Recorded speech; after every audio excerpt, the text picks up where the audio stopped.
is the ESL Mobile Open, presented by AT&T.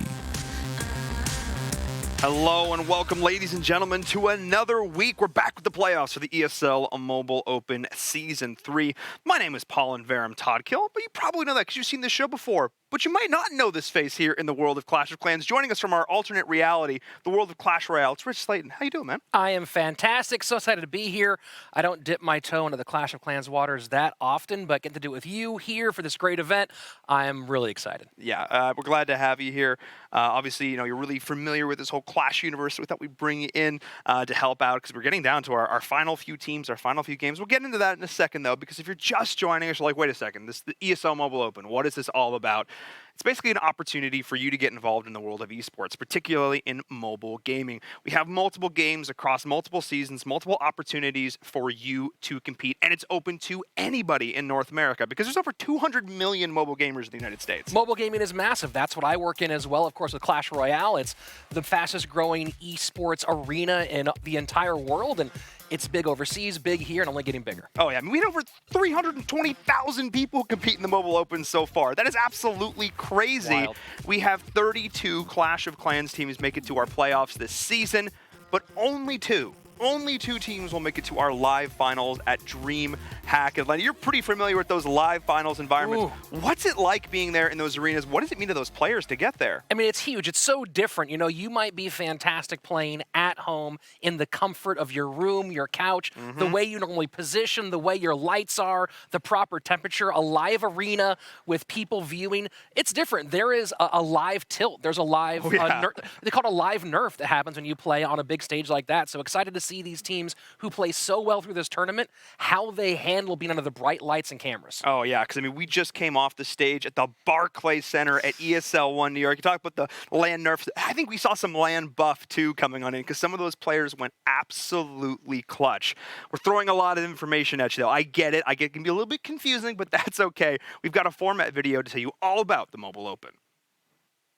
Welcome to the ESL Mobile Open, presented by AT&T.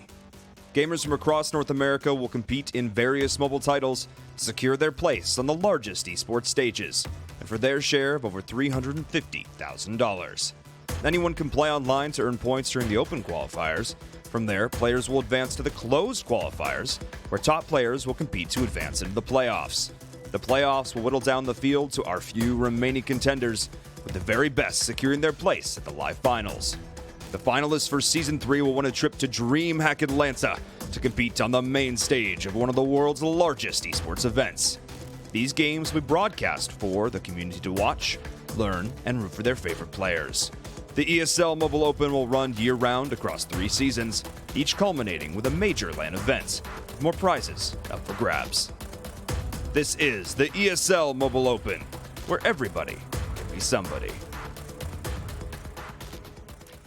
I mean, it sounds kind of intense when you hear it there at the end. Everybody can be somebody, but really, that's the mantra that this program really lives by, is creating opportunities for people who may not have had a chance to compete before. And just the fact that all you need is a phone, maybe a couple of friends to get involved. And that's pretty fantastic. And that's really what we're all about here, is just creating those opportunities.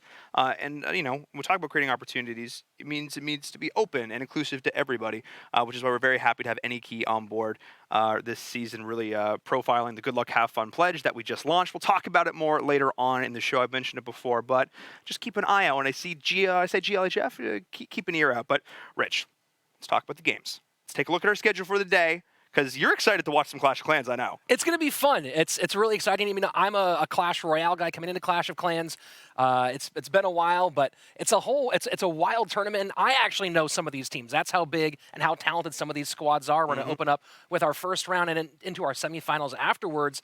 And this is going to be a big day because some of these teams have a chance to clinch that next spot up. Yep. And some of these teams are facing elimination. So we're going to see a lot of movement today overall in the tournament. Yeah, you see there on the screen, and next week the upper lower bracket finals, because this is a double elimination bracket. If you lose once, you're not out. But today, this has semifinals, so we're going to be seeing some upper bracket matches and some lower bracket matches, which means some of these teams will be going home after today. 6 weeks plus of competition on the line for these teams, and then of course all culminating in our live finals. But we talked about the teams, we talked about the names, and if you are a fan of Clash of Clans, you are definitely familiar with some of them. So let's actually take a look at the schedule for today's matches. We see teams like One Hive, One in Rome, Noble Nines, 007 Dynasty, One Hive Fan Club. A lot of teams that I'm very familiar with who've been playing season upon season in the Mobile Open. A lot of big names, but also some newcomers, which is what's so great about this competition, is that anybody can join and compete. Yeah, it's a great way, and people ask, how do you get into esports? This is a fantastic way to do it. And just a reminder, those top 2 matches today, both of those are upper bracket matches, so the winner moves on. The loser will stay in the tournament. On the bottom side, that's lower bracket matches, so the 145 and the 245 match, both of those feature 4 squads all facing elimination. Yes, and if you drop the ball at this point, one whiffed attack, one troop a little bit out of position could spell the difference, and we've seen it. We literally had tied stars, tied percentage last season to make it to one of our final matches. It literally came down to time. It was 14 seconds, I think, was the difference in the overall speed of all 5 attacks. That's how close some of these teams are. Wow. That's how wild these games can get. But we have to give you some context. We have to tell you the stakes. So let's take a look at the bracket and show you exactly where these teams are in the scheme of things and where they're facing off. So you see One Hive and One in Rome there. This is our upper bracket, and the Noble Nines and the Trinity as well, the Canadian team I got to be rooting for. And of course, they're going to compete. But the loser here is not out. They will drop down to our lower bracket, which is where we'll pick up those lower bracket matches, as you can see here. Teams like System-Wide Swap, 007 Dynasty. The winners of those matches will move on to face the teams that do end up falling. And then once we have these matches all sorted out today, we'll confirm the final teams who will be playing next week for the shot at the finals. It's so crazy to be this close to making that live final. Just a couple of match wins needed to get you to the big stage and to the big prize and all the way to Atlanta for DreamHack. So it's one of those things where you can feel it so close, you wonder what teams will step up today and what teams are going to stumble right close to the finish line. Yeah, we talk clutch or kick. Who is going to go off at this stage of the game? There's over $300,000 in pricing this year up for grabs, and every single one of these players wants their chunk of it. But if I have to talk about this first game, we got to, the big journey of 1,000 miles begins with a single step. So I'm looking at these two teams. We've got One in Rome. We've got One Hive. One Hive is a team that you're actually also familiar with over in the Clash Royale world. Yeah, if I'm going to make a bold prediction today, a really bold one, it's that One Hive is going to win today. They're going to win their next match. They're going all the way to Atlanta. They're going to raise the crown this season. That's a bold prediction that I guarantee no one else in Clash of Clans is making. I mean, there are season 1 champions, so maybe that's not as bold as you might think there, Rich. I'm gonna go with One Hive as well. They're solid competitors, so as much as One in Rome, they've also put on some stellar performances. You can't kind of count One Hive out of it here at this stage. So we have our predictions. We've set the stage. We've seen the teams. Now let's see the games. Let's get into it. Yeah, I'm excited, Rich. Let's get things started. Our first attack of the day. We have a level 8 Pidgey of One Hive up against Big Chris. And I always joke, we've seen level 8 Pidgey season over season now. And I'm like, this guy's he's just chilling level 8. Just no rare candy for him. He just never wants to level up. He's just chilling right there. No Pidgeot in his life. Oh, level 8's a great place to be, It's right between 7 and 9. And honestly, it keeps you pretty safe. Yeah, it does. And taking a look at the hit coming in here, looks like we are going to be seeing like Queen Charge Hogs going to be coming in. So we're setting the funnel up here in around that 2 o'clock position with the King, with that Archer Queen. Going to be dropping the healers as well to support that and letting the Queen do her thing, because if you support her correctly with these rage spells, she can take down that Town Hall all by her lonesome. But we're actually seeing both of them going to the same side here. That might not have been exactly what level 8 Pidgey was going for here. I think he might have wanted to create more of a funnel by taking out those trash structures towards the north. It did a good job with that first balloon, picking up the mine and preserving one of his healers, but a second mine comes in, so we'll see when it gets down and dirty if that affects things in the long run. Yeah, and the way he's either he's altering a strategy on the fly and doing a fantastic job of it there with the Siege Machine, or this was the plan all along, because we are keeping these healers alive, going to take down that multi-target Inferno, drop out the rest of the balloons, the haste spells are in, and we still don't even have the bulk of the attack, and usually tend to see the second half of these attacks coming around the minute 30 mark. That gives them enough time to clear things out, but he still needs to deal with that Town Hall. He doesn't have a single star yet. Yeah, has to pop the ult on his Archer Queen. She's staying alive a little bit longer, but I don't know. I can't see if he's going to be able to deal with... No, Lava Hound does not want to pop this Lava Hound, so we'll see he's going to able to keep it alive.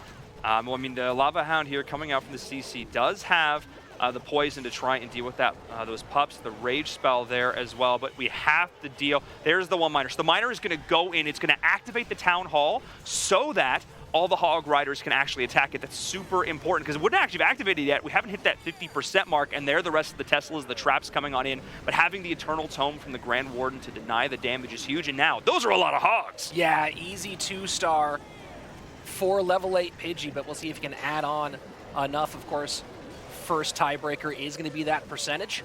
Yeah. I mean, this is actually looking like a really solid attack right now. This is super systematic. He just cut this base in half like it was a delicious peanut butter and jelly sandwich, sliced it right down, or maybe corner to corner. I don't know. However you like to cut your peanut butter sandwiches. I tend to be a corner guy typically. Yeah, I know. I mean, I like to distribute my crust a little more evenly. But we still have those healers alive. We still, or at least a healer alive. The Archer Queen as well. A couple healers there. This is huge. This is actually looking like a really solid attack. If it's going to be a fail, it's a time fail for sure. That, you know, the Eagle Artillery is still alive. But, you know, actually, maybe I spoke too soon. Those hogs went down a little bit faster than even I envisioned, and having that Eagle Artillery still up is going to put a dampen on this. Looks like 80% is going to be the number. Wow, yeah, that looked like it had the opportunity to go a little bit bigger, but those hogs went down probably earlier than hoped, and you got to wonder how much of it was those heroes all going to the same side, if that was what he had intended, or if that was a bit of a misplay. Yeah, and those are sort of the big question marks there when you look at this. If one thing had gone a little bit different, we talk about setting up your funnel, but I love the fact if Carbon Fin were here, he would be jumping for joy right now. He loves leaving that one miner to activate that town hall if you need it for those hogs. And the fact that he kept that in his kit suggests to me that maybe that was a little bit more on purpose, that he wanted to keep that for the second stage of the attack. But in either case, 79% 2-star is a solid, respectable opening here. I mean, getting above that 80% is really what these players are aiming for right now. 79% is basically right there. And of course, not a 1-star fail. So that's how you want to start off for the day. But let's see what the response is going to be for when in Rome. I got to give a lot of props to the base building effort here. We see so many different bases, and you could not have a more different one from this one we're seeing now to the last. Leaving that town hall out to the side, that's bait for sure. So Gustavo opening E-Drag just to clean up a little bit on the outside and create some room for the next part of his attack. Yeah, looks like it's going to be a P.E.K.K.A. Smash coming in here. We've got the Quad Quake as well, so watch where he utilizes that. He's going to be able to take down that 10-tile radius. Having one Earthquake is fun. It can activate buildings if you need to. It's got a little bit of versatility. But having 4, rather than going for those jump spells instead, you actually do all the damage to the structures while opening up the walls. Now we see the smash part of this composition. The rage spell is going into the bowlers, but they have activated that town hall, and they're not actually going for it right now. The bowlers have got to get into play here. Oh boy, yeah, that's doing a lot of damage, and definitely not what he intended in that moment. Probably wanted to get that town hall and that Giga Tesla taken care of a little bit faster. Does finally go down, and the bomb not going to get any damage, so that doesn't prove as disastrous as it could have been, but definitely not what he wanted to have happen early on. Yeah, having the Archer Queen in the back saved his bacon right there and was able to get into the core of the base, take down that Eagle Artillery, which is so important. When we talk about the longevity of these attacks, taking down that Eagle Artillery early is so important. The Royal Cloak comes into play to save the Queen a little bit longer, but already this attack is feeling a little bit stunted. He doesn't have a whole lot of gas left in the tank. Yeah, one Baby Dragon, one balloon, a few archers, still has the Stone Slammer. So we'll see if he can do something with that, but it's going to be a little of a tough uphill battle with only 1:20 left. Yeah, he's going to have to utilize that, bring it on through, try and take down some of these last defensive structures. We'll see what he is keeping in there. You just have the freeze spell, and this is critical. Going to be taking up a little bit of the aggro to allow the Archer Queen to pull on through. I like the timing on this, actually, utilizing that Stone Slammer and taking some of the pressure off of that Queen and having some big tank units inside, like the P.E.K.K.A., like the Ice Golem, to just take up a little bit more of that damage. Yeah, Ice Golem down, so we'll see when it actually pops and gets the freeze, if it's the opportune moment or ill-timed. So far, 53 seconds left and 78% damage, so this is going to be crossing that 80% mark. That was huge. Actually caught just on the very edge there. Caught the Inferno Tower in that freeze like you talked about, and that allowed the Queen to get through, but she couldn't take it down. The P.E.K.K.A. didn't get there either. That was disastrous. Yo! That little Inferno Tower that was the defensive structure of the year. And the Ice Golem really nearly opened up the opportunity, but like we said, just a little bit shift in timing, and the Inferno Tower stays alive. So this is going to be a very respectable attack, getting up near that 90% mark, but could have been just a little bit more if maybe that Inferno went down. I mean, if they gone through the wall 1 or 2 seconds earlier, that could have been, you know, a solid 88%. That could have been almost a 3-star. Keeping all of those key targets alive, your Archer Queen, that P.E.K.K.A. as well, that would have, the Baby Dragon, those little things, if you can keep them alive in that clutch moment, absolutely huge. Still a super respectable hit, though, starting things off for one in Rome, 88%. That's what you're looking to do at this stage in the game. And we often talk about how you want to put some of your strongest hitters right at the front and then right at the end. Your opener and your anchor, having those, somebody start the momentum off for you, and then also somebody to clutch at the end if you need it. Well, an 88% 2-star to start things off definitely relieves some pressure to those middle attackers. Maybe gets them to play a little bit loose. They're not so worried about every single tiny decision. So a nice start, and you want to keep hitting that mark if you're going to beat One Hive in this match. You need to. Let's take a look at the response from One Hive, though, because they are not only champions in their own right, they have been solid competitors all 3 seasons. And who better, when I'm talking about One Hive, than Eric himself, coming on in, content creator on YouTube as well, well known in the Clash of Clans community. We'll see what he can do with this attack here. Looks like we're going to have a whole bunch of dragons. Recently buffed, so we'll see how he makes use of this big pile, 9 dragons. And so far just softening things up on 2 opposite edges of the map. And we have a lot of bats coming in as well. This is going to be interesting. So we'll see how he opts to utilize this. I love this early E-Drag to create this funnel. Archer Queen down there as well. And just going to be throwing those heroes in. Yeah, utilize them as best they can to create this funnel. But the bulk of the attack still with those dragons with the bat. And it's all about creating this opening here and not getting overly aggressive. Having the patience, take the time, create the funnel is huge. And we're seeing the rest of this attack coming in now. And Archer Queen moves over to the western corner of the map to support as the air comes down. Doesn't take out the mass Inferno or the multi-Inferno near the bottom, but does move up to the top. And now you see this giant dragon push coming in. King Tower will be down pretty easily. Yeah, I mean, we're seeing now the air sweeper just delaying this a little bit longer and a little bit longer. Now the Giga Tesla has been activated. The Eternal Tome, I would like to see it. Yes, right now.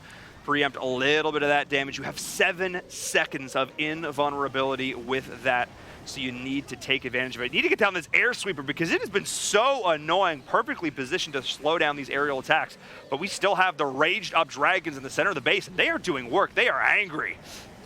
Yeah, getting a lot open, and the Stone Slammer surviving for quite a while.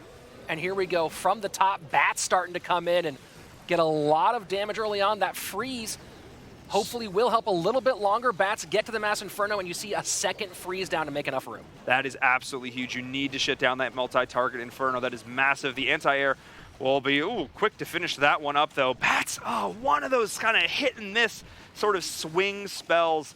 I tend to think of it more as a sort of a win more troop. If you're already doing well, or I guess a win more spell in this case, if you're already doing well, they're great, but when you haven't done enough damage, you don't have enough troops left to tank for these key spells, they just don't tend to do a lot. And we're only looking at about 70% on the board. You still have minions and archers, looks like, on the outside to try and clean up some of these trash structures. But at this point, this attack is kind of flopped at this stage. Really nice defense there from Lark.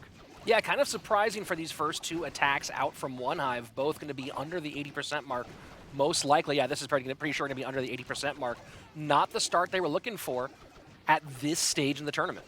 No, I mean, keep in mind, these guys are still in the upper bracket, so if they do go out here, they have another shot at redemption, but you don't want to drop into the lower bracket here. You want to have that safety net as long as you can manage it, because you are going up against better and better teams every single week, and 77% in climbing, but like you said, not even hitting 80%. This is a bit of a slower start here from One Hive. Nothing egregiously wrong, but just not quite as clean as we're used to seeing. And it really opens a door for When in Rome, another solid mid to high 80s attack. You don't even have to hit 90% at this point. Yep. So that would be a good way to put themselves pretty solidly in the lead. Of course, 1 3-star can change everything. That, of course, and we have to talk about that. We can talk about percentage till we're blue in the face, but 1 3-star can change it all. Or in the case of what we saw last week, a 1-star fail. We saw 2 in the same war, and then 5 3-stars?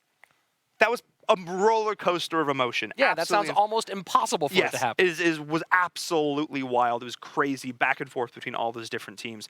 But we'll see what the response from When in Rome is going to be. They're in the lead right now. Can they hold on to it? you know, maybe even extend it. If we're talking about 3 stars, they pick one up here. That's going to continue to put the pressure on to one Hive. We'll see how they're going to get it done. We're coming in with this amazing hybrid attack. We've started seeing more of it with Hogs and Miners. I love this. With the heals, they're so synergistic for both of these troops. Running both of them makes so much sense to me because the Hogs and the Miners have so many things that they both do well. You got the Coco Loon coming out, though, to start things off. Rage on the healers with the Archer Queen. This is a quintessential Queen Walk start. Yeah, taking the time, just clearing things out at the top. And of course, you see P.E.K.K.A. coming down on the bottom with the King as well.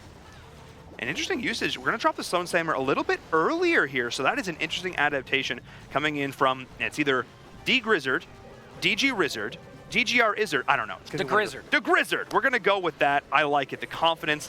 But we are going to see the rage on those healers, keeping the Queen alive. She did pop the pups early, but that's actually not necessarily a bad thing here because it leaves things a little more open for things like this to come in. There come the Miners. Miner gets the activation, Giga Tesla up, Mass Hogs in, and that's going to be Town Hall down. Great use of the Eternal Tome, but the Spring Traps are out in force. We saw these come into play so much more in last season because we saw so many buffs, or not necessarily buffs, but slight changes that made those Hog Riders so much more viable, and laying down these heal spells is so critical because in order to get the maximum value, you have to put them where you know the Hogs are, but also where they're going to be. Predicting pathing is so critical for the usage of this, but now it looks like the two forces have split a bit, which means he's got to split up these heals. He's only got one left. Yeah, Eagle Artillery does some work on that first group of Hogs down at the bottom, and still healers. a few alive, but okay, here we go. And now a little bit of heal, a little bit of life support. Yeah, but you still have those two multi-target Infernos alive. They have chunked through those healers. They're chunking through the Queen and the Grand Warden. When you stack up those two defensive structures like that, you know, it's kind of like walking into the frying pan, basically. All you can hear is the sizzle. You've got two Inferno towers just ripping through things, and with that, not able to get down those two well-defensive structures. 82% solid hit, but I don't think we're going to see much more than this. Well, you still have Miners alive, so this could get into the high 80s potentially with 55 seconds left. Oh, that is true. On the outside, at the point you see Mortar still active, but Mortar will go down, and now when you see the multi-Inferno pick it up, and the Miners, one does go high, that one could be helpful. We're going to get close to 88%. Can we hit that 89 mark? That's really what they're aiming for, looking to improve on that first attack, and it looks like we're going to see exactly that. I miscalculated how many Miners were still alive. They were all clumped up there, but having more of those troops than I figured, but going to go down an 89% hit from when in Rome. So solid, so consistent here.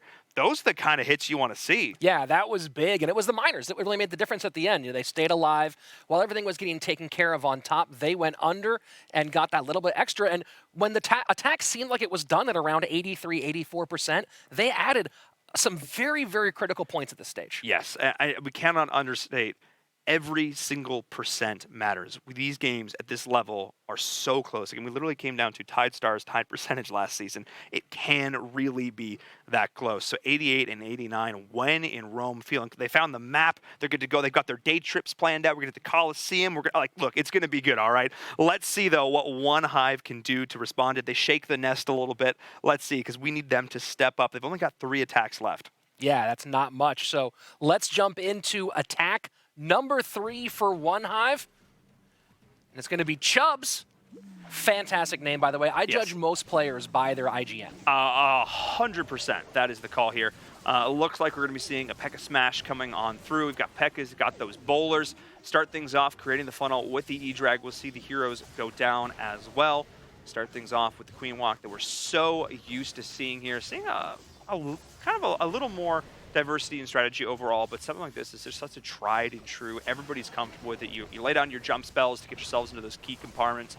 Make sure you save your rage spells for the right moments. I imagine we're going to be seeing balloons coming out of the Siege Machine as well, as we do see that haste. So I like this, though, having a little bit of diversity in attack strategies, but you can already see he's predicted where those jump spells are, where exactly those troops are going to go. Yeah, that's brilliant. That kind of forward thinking. And interesting, one Hive going with the P.E.K.K.A. smash a couple of times in a row, so didn't work out very well in attack number 2. We'll see if it fares better in attack 3, and so far a nice start. And you can see that prediction.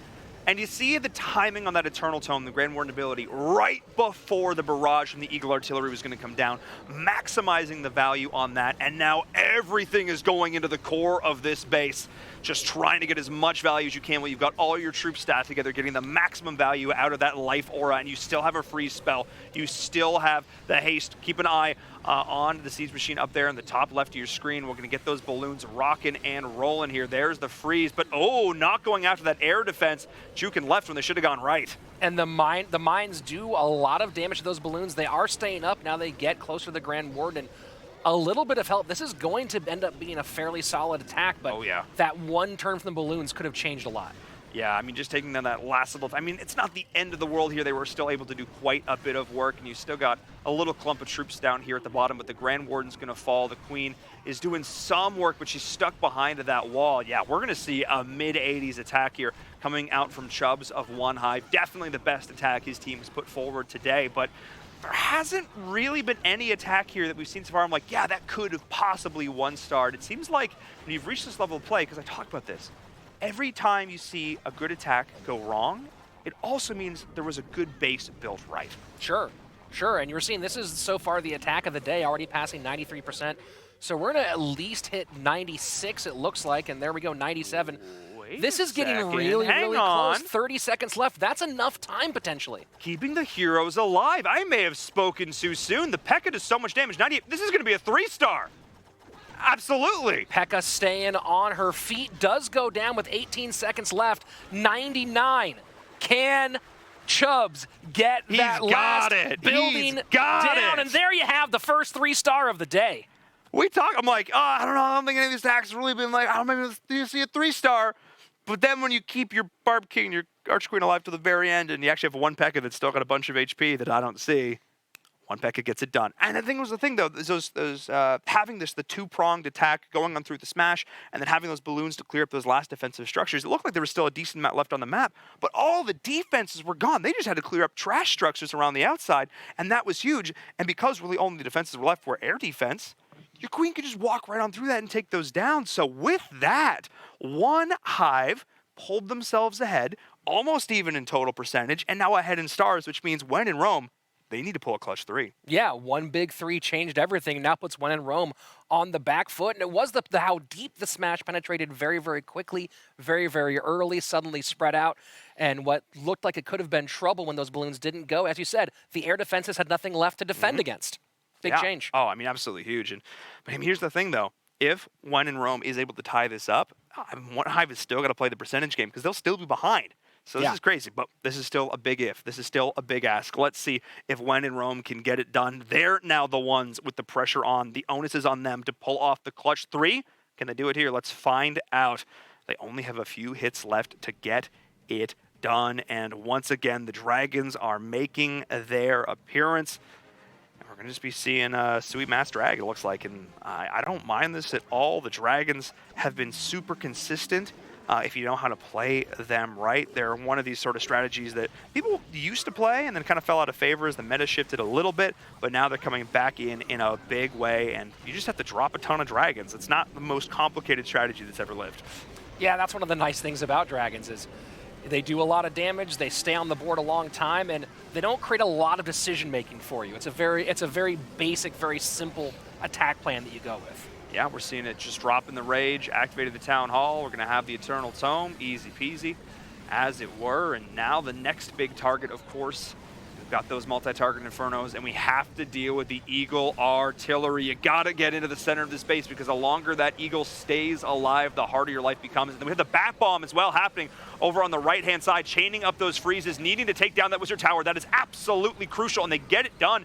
The Bats are here despite the sweeper, everything else. Those Bats are actually doing work, Rich. This is massive, and you saw the Eagle Artillery didn't really get a solid hit on the Dragons up in the top-hand right of the screen on that first shot. Freeze.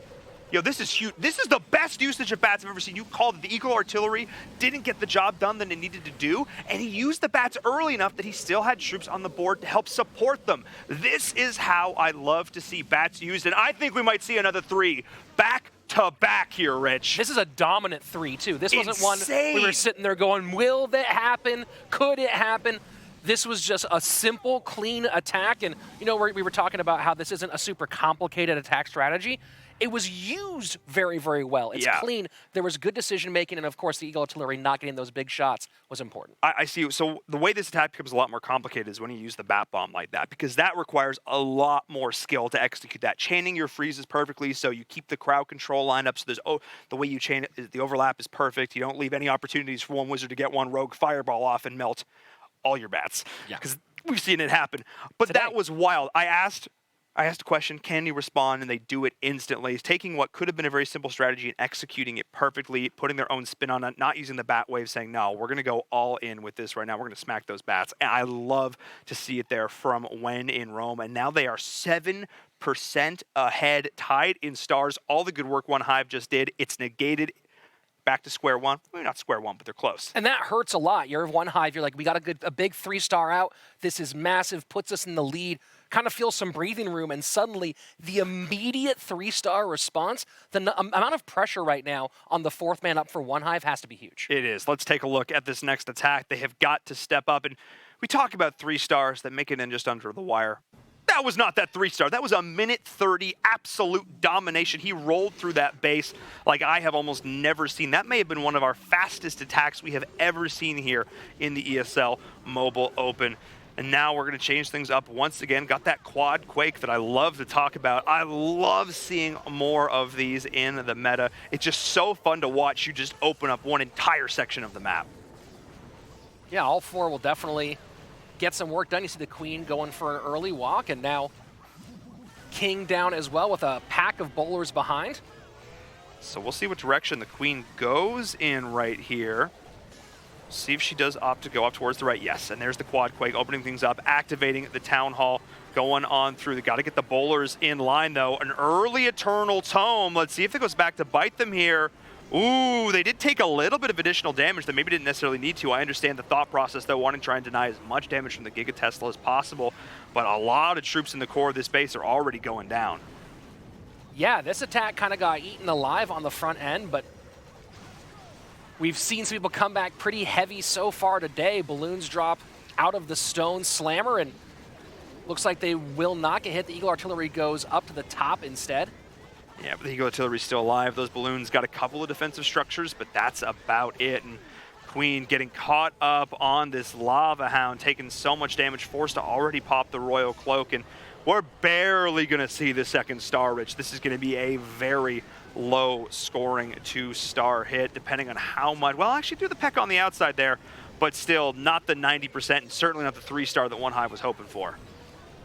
Yeah, P.E.K.K.A down on the eastern side of the map, fairly healthy, even though that first P.E.K.K.A on the bottom left is going to go down. So, yeah, going to get close, should pass 70%, but not much beyond that. This is going to be a rough one to put One Hive in a pretty big hole. When in Rome is going to have a pretty good shot to close them out possibly early in this match. Yeah, I would not be surprised. I mean, at this stage in the game, we're going to need to see a crazy finish from the last remaining member of One Hive, because they will need to go for the 3. I think it is mathematically now impossible for them to come back in terms of percentage with this deficit they've now put themselves in, which means they need to 3 and hope their opponent cannot match. And that's a rough spot. But every single match last week came down to the final attack. I don't expect this week to be any different. No, When in Rome putting out a pretty darn good performance, and of course that 3-star return, but you can't take away from the first 2 players who put up high 80s, put One Hive on their back foot, and now put When in Rome very, very close to moving on. Yeah, they've only have 2 attacks left, but they are in a great position. I'm not going to say it's all shoutout quite yet, because we still have 3 more attacks to go through. Let's see this next one from When in Rome. They just need to play solid, play consistent, high-scoring 2s. One more 3, though. That would really put them in a great spot. Yeah, very curious to see if When in Rome plays this kind of safe. Just get clean 2 stars, know that you're significantly ahead. I mean, a P.E.K.K.A Smash is a great strategy to do that. You just go in, you're pretty sure you're going to get those. It's very, very rare, if ever, that we see a P.E.K.K.A Smash at this level go through and not result in a 2-star. As long as you set your funnel correctly and don't somehow fluke miss the Town Hall, that's the only thing that could possibly happen here if that happens. But look at the funnel that's already being created. I don't think that's possible. Clashing the number 3 attacker here on this team, well, number 3 in terms of scoring, is looking like a pretty good spot. They're opening things up, and here come the healers. Yeah, healers in on the P.E.K.K.A. There's the poison, going to be dropped. Yep, using everything out of the CC. Perfectly timed there. The Queen is going to be able to clean up his Lava Hound. Oh, but one straight bowler. Rock went through. Okay, it activated the Town Hall, but they are going to be able to finish it. There's the Eternal Tome. That goes down, so there's already your first star. This is going to be an easy 2 for clashing. Yeah, plenty of room left. Of course, Queen's ultimate still available, and you see, there we go. Stone Slammer now comes in at the top, and yeah, like I said, they're going to be a very easy 2-star, and looks like it's going to be a fairly decently scoring 2-star as well. It is. They went right through the core of this base, kind of just splitting it in half, having that Stone Slammer up to the top, as you mentioned, doing some multitasking. The Queen's kind of going off, doing her own thing, though, but she still does have one healer to keep the support, or actually a couple, so this is huge. Keeping the Queen alive for a good length of time just helps extend these attacks so much, especially when you can throw the haste down onto those balloons, which are doing a ton of work there up top, Rich. Yeah, the balloons have stayed alive for quite a long time, and they've avoided the air defense. You see down at the right-hand side of your screen, they went nowhere near that and were able to do a lot. And the Queen's staying alive for quite a while with a lot of penetration, too. You can see the walls opened up, allowing her to get in deep. This is probably, with a minute left, going to end up in the mid to low 70s unless she goes down here, which I might have spoken a little bit too soon. Yeah, that final little hit I think is going to tick her down there. So not the best hit there coming in from clashing, but it was the 2-star that they needed. And again, it's pretty mathematically impossible, I think, for them to drop low enough in terms of percentage for one Hive to come back. So still okay. Not ideal, though. Definitely the toughest run they've had so far. Definitely the lowest scoring hit at this stage in the game, but they are still ahead. And those averages are getting pretty close. They there, are. Paul. I mean, that 64% really brought them down there. I mean, if we see like a high 90s and then another one of those coming in from, they could potentially throw this, Rich. And that would be a big-time throw as well. Yes. Had a massive lead. Enough that you were claiming mathematical impossibility. Well, maybe I mean, an improbability. Okay, But here's what we're seeing. Here's what we're seeing is that what feels impossible, what is certainly improbable, suddenly is within grasp. It is, and that's the nature of the game at this high level. You trust that the players are skilled enough to get it done, but then you have to look at the flip side every single time. As good as you are at attacking, there are teams that have run these bases hundreds, if not thousands of times. They've worked, they've tweaked, they've refined to put together these defensive strategies to counter everything that you are throwing at them. Let's see what this last attack from one Hive looks like and what the defense will be like from when in Rome. It's going to be Raze. No surprise there. The anchor for this team. When this team needs a 3, he gets it done. And Ray is going to be going with the big mass hog, 45. Ooh. This is going to be exciting.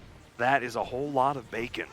Going to be going in, starting things off. No healers in this attack. You're going to throw the heroes in.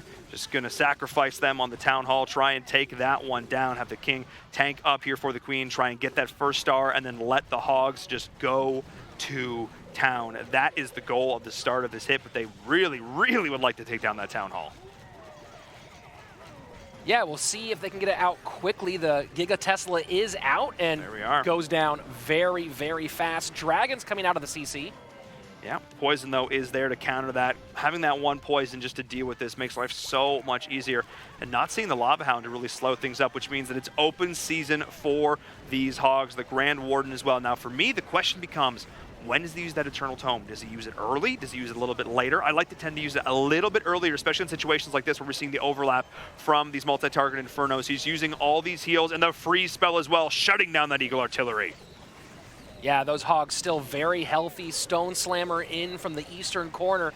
Eagle Artillery up, and those Hogs are pretty grouped together. Goes up towards that attack moving north, and you see some Hogs go flying. This is going to be a fairly healthy attack, though, Paul. It is. You still got that one heal spell left. The Spring Trap's getting some value, but not the most we've ever seen, and still having this Grand Warden here to support them. But, ooh, a lot of damage is being rained down on them. They're splitting up a little bit, but there's still enough left that this is looking like a pretty comfortable attack here from Raze. This one, I don't want to speak too soon, but it's looking pretty good right now, Rich. Yeah, this has 3-star written all over it right now. Over a minute left. You still have, you see, we just saw that final wizard come down for some cleanup. Archers on the outside.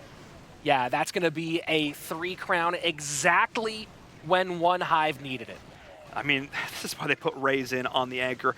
Every single time this team has their back against the wall, he goes clutch. You've got that one troll Tesla up there in the north, but the Hogs do not care. They are oh so speedy. And look at the way he kept these Wizards, everything on the outside to continue to clean this up. Beautiful play from Rays. He never leaves those structures up for free. And with 30 seconds left, 98% on the board. That's another 3-star hit from one Hive. Going clutch once again, pulling it off, potentially snatching victory from the jaws of defeat here. You can never count this team out, despite the amazing opening from when in Rome. They have their back against the wall. Absolutely wild. It was a really, really beautiful attack. And the thing about that, we've seen 2 3-stars today. And that didn't feel like they were in doubt for 1 second. The first one from one Hive was a little bit iffy here or there, but of course the one from one in Rome was massive, done very, very quickly. And that one really never felt like it was going to, there was a time when that attack was truly in trouble. Yeah, for sure. It felt so good. The second you had the Hogs go through the beautiful freeze on the Eagle Artillery to keep them up a little bit longer, the timing on the Eternal Tome, the overlap with those heals, just putting everybody back up to full. It's like he reset his army in the middle of it. And even with that 100, though, one Hive is still behind in terms of percentage, so my near impossible thing wasn't too far off. But let's see what this last attack from when in Rome is going to do. If they 3-star, they'll walk away with the win, and if they don't, well, they don't. Yeah, and that's the best way to put it, Paul. If they don't, they don't. Of course, their life in this tournament will still be up because this is the upper bracket, but it would be devastating emotionally to feel like you had one Hive so close to going down, and then to, as you said, essentially throw. Yeah, I mean, well, I would say we'd more of a throw if they'd done it off the back of consecutive low-scoring 2-stars, but, I mean, having the other team come in and just pull off a sick 3. It was a pretty sick 3. It was a pretty sick 3. You can't feel too bad about that one because there's only so much you can control with these bases, and there's only so much you can control with what your opponents are bringing to the table. So at that point, I wouldn't say it's as much a throw and as much as one Hive just really stepping up. But at this stage, we need Lark to step up even 1 notch higher, go in with the jump spell, setting up the funnel here. Of course, we're going to have some witches joining the party. 13 witches coming in. I believe this is looking like a variation on the bat slap, which is something that I believe one Hive, Eric is actually really well known for. The Queen's going to go, did she use the Royal Cloak? Did I miss it? I don't know if the Royal Cloak popped or not. I think that we might have had a missed Royal Cloak there. Oh, maybe not anticipating the damage early enough. That could be absolutely, that's not a mistake you can afford. Your healers were still up when she goes invisible to those defensive structures. That's when she gets healed. So we need to see the rest of this attack coming on through. 43% and climbing. I think 2-stars are going to be achieved, but 2-stars are not enough. They say 2-stars win wars, but 3-stars win tournaments. Well, not in this case anymore. We need to see the freeze spell go down to take on this air defense, but we're not seeing it. The sweeper is there. It's going to be delaying this a little bit longer, not using these freeze spells to support the bats, instead using it preemptively on the town hall. I'm not sure what we're seeing here. The bats get the Eagle Artillery down, but that's not the most critical element on the board right now. You need to get the 2nd star. I mean, the witches are going in. They are going to be able to, I think, get this done. But at this stage in the game, you needed to be getting a little bit more out of it there. It feels like this attack is just a teeny bit scatterbrained. Well, there was maybe a slight loss of focus for a moment, and that loss of focus might have been what resulted in fighting from behind. This is going to be a really healthy 2-star, but it's going to be very hard. 47 seconds left. I doubt we're going to see a full 3 here, Paul. Ooh, there's the bomb coming on through. And it's kind of hard to tell sort of where the witches are. Obviously, they're going to be spawning up all these skeletons to be doing that damage, but yeah, witch down. There's the witches just dropping there. But we do still have the ice golem. We still have the heal. I mean, this isn't necessarily 100% over yet, but with 26 seconds, I don't think there's the pace for it, though. No, Paul. it's not at all. That's the problem. I mean, if this was a 4-minute attack, maybe. But with 18 seconds left, this is going to fall short of 3 stars. Yeah, and I'm not even sure they're going to be able to get the multi-target Inferno down. It is in such a great position here. I don't think anything is going to be able to get there. And with 10 seconds left, Lark is not going to be able to get it done. By the skin of their teeth, one Hive, Rays, the clutch machine, gets it done. Yeah, that was very, very impressive. And Again, from One Hive, the ability to stay focused after a couple stumbles early on, knowing you have a full team who can pick up when you get in trouble, and Ray's coming through in the end with that clutch 3-star. And you got to wonder if, for that 5th attack, if When in Rome was a bit nervous going into that last moment. I would not be surprised. And sort of the way that some of these wars break out, obviously we watch them sort of back to back to back to back, but that's not often how they're actually played. Sometimes teams have finished even beforehand and you know, oh crap, I've got this much ground that I've got to make up. Definitely feeling it there. And it looks super close in terms of percentage, and it absolutely was. This was a close war, but I almost just feel like you should just expect raise to 3. Like, as much as you think, look, we can get it done with 11. 11's never enough. 10's never. You need to get one more star than you think you do, because back-to-back wars, we have seen raise triple at the end. It just seems like that's become the standard. And you know what? I actually want to take a look at that attack one more time from Raze. It looked so good. The mass hogs that came on through. I believe 45 was the number there to start that off. Yeah, that was insane. It was a big, committing that much to your hog. Of course, 45, a very, very large number, but you saw why. He got it done very, very cleanly and in a dominant fashion, to the point where you felt like there was nothing that could have been done defensively different against that kind of attack. Yeah, I mean, it wasn't the fastest hit of the day, but it was definitely unique. Let's take a look at this highlight presented by LG. Raze, who goes clutch once again. Absolutely huge. So really, it came down to this multi-phase attack. But the thing I have to talk about here, it's these hogs. Those are oh so critical. And then you just throw in your heroes right at the start, right into this town hall. That's the important thing you've got to keep your eye on. I mean, they're able to just get it done, having the queen there. And of course, the poison to knock down all the troops coming in from the CC. That was huge. They come in right around here. And what he's able to do is just close all this up, get that first star out of the way, and then he's left completely open. He's got so many abilities, because you can just then go in. That is not the right button. You can just go right in all the way through here. Guys, I'm not quite as good as Carbonfin on the Telestrator. And you can just clear everything else out. You create this massive opportunity to swing all the way around, and that's what you're going to see starting right about now. Once these dragons goes down, once the queen cleans those up, you're going to see the hogs just march right on through the Grand Warden as well. Now, the next thing I need to talk about is heal spells. Talk about heal spells and how valuable they can be to get the maximum value out of them. You need to make sure that you're getting them right where your troops are going to be, but then also where they are now and then where they are going to be. That is the crucial thing, knowing how those line up. And he gets them done perfectly here, timing that with the Eternal Tome that you're seeing now, making sure everything is healed up, denying as much damage from that Eagle artillery as possible. And Rich, it was just all she wrote from here. Well, you can see we're hitting that minute point, and this attack is certainly going very well, but you're wondering if this will be enough for a full 3, or this is going to be a high 90s. But then you see along the bottom, as Paul's pointing out right now with the Telestrator, you see just a little bit of cleanup left. Really, really good patient play from Raze. And you can see this is sort of where we look at that and go, wow, there's almost no defense left on the board. These hogs will do it fine.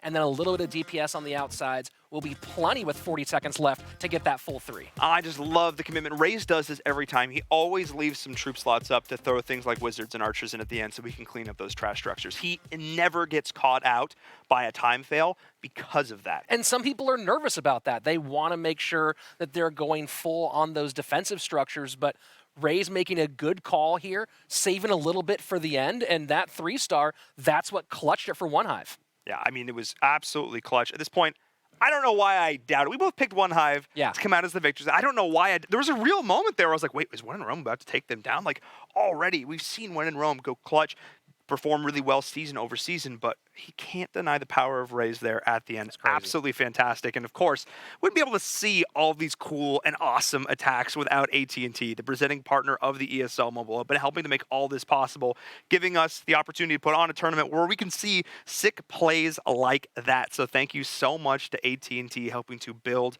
the grassroots of mobile esports. Really just helping to make this tournament reality, giving so many opportunities to players.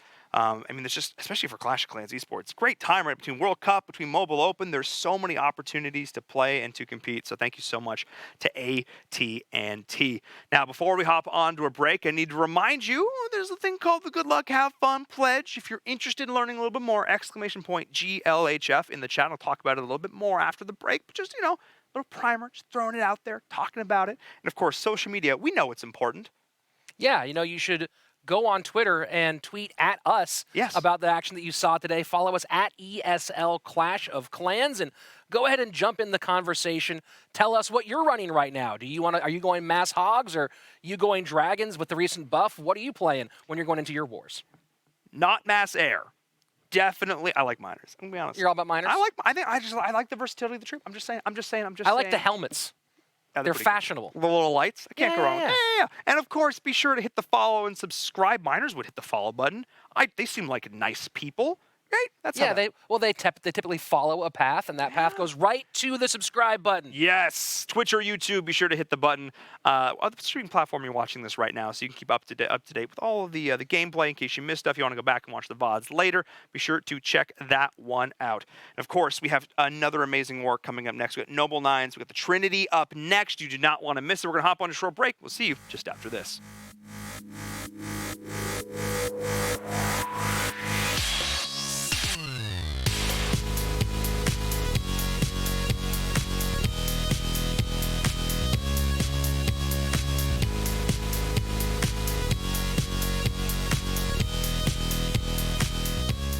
This is the ESL Mobile Open, presented by AT&T.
This is the ESL Mobile Open, presented by AT&T.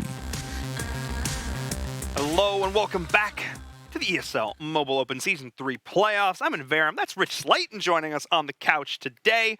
Excited, watching a lot of, I'm going to be honest, there was a match to start out with for the day. That's probably the one I like. That was pretty good. That was pretty wild, Yeah. especially with the comeback from One Hive, being down, needing the 3-star to really put themselves in true contention and getting it done at the most important moment. Yeah, really solid play there from them. So glad to start the day off one of those. Once again, it comes down to the very last attack. I would not be surprised if almost every single one of these wars is exactly the same way. But before we get too far back into the action, I talked about it earlier. I teased it a little bit, talking about AnyKey, the Good Luck Have Fun pledge, the diversity and inclusion initiatives, sort of the coming together of Intel and ESL, and now here for the ESL Mobile Open. Really excited to talk about it.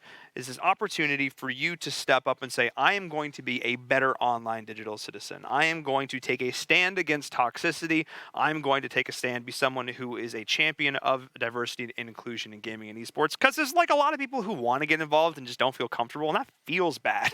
Like, you never want to be in that situation. Well, mobile opens up the esports and gaming world to so many different people. It's an easy way to access gaming that people maybe who didn't have access to consoles or PCs in the past now can jump in, and it's an opportunity for us to create a bigger, broader community of people who all come together and really enjoy playing games that maybe didn't have access before. So for me, the Good Luck Have Fun pledge is pretty fantastic as mobile esports continues to grow and get bigger and bigger worldwide. Oh, for sure. I mean, and it's the world of mobile. We're talking about it here, but it transcends even beyond that. So you can definitely learn more about it by hitting !GLHF in chat. I actually, in talking about the broader world of esports, I got a chance to sit down and talk to a lot of people who are sort of big names in the space, movers and shakers in the world of esports, get their thought on AnyKey and the GLHF pledge and what it means to them.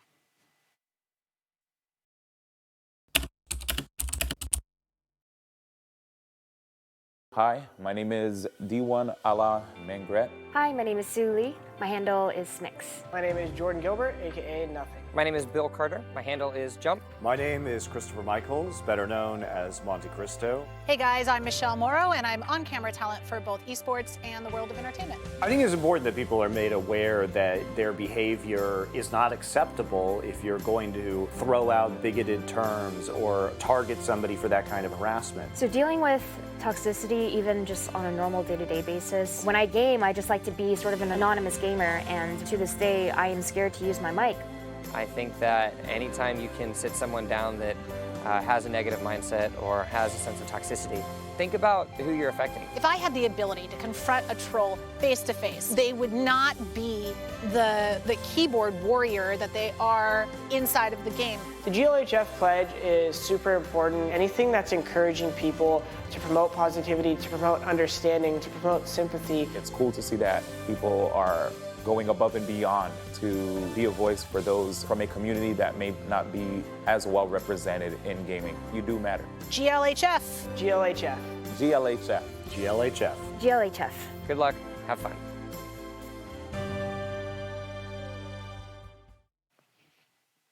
Adorable. So great.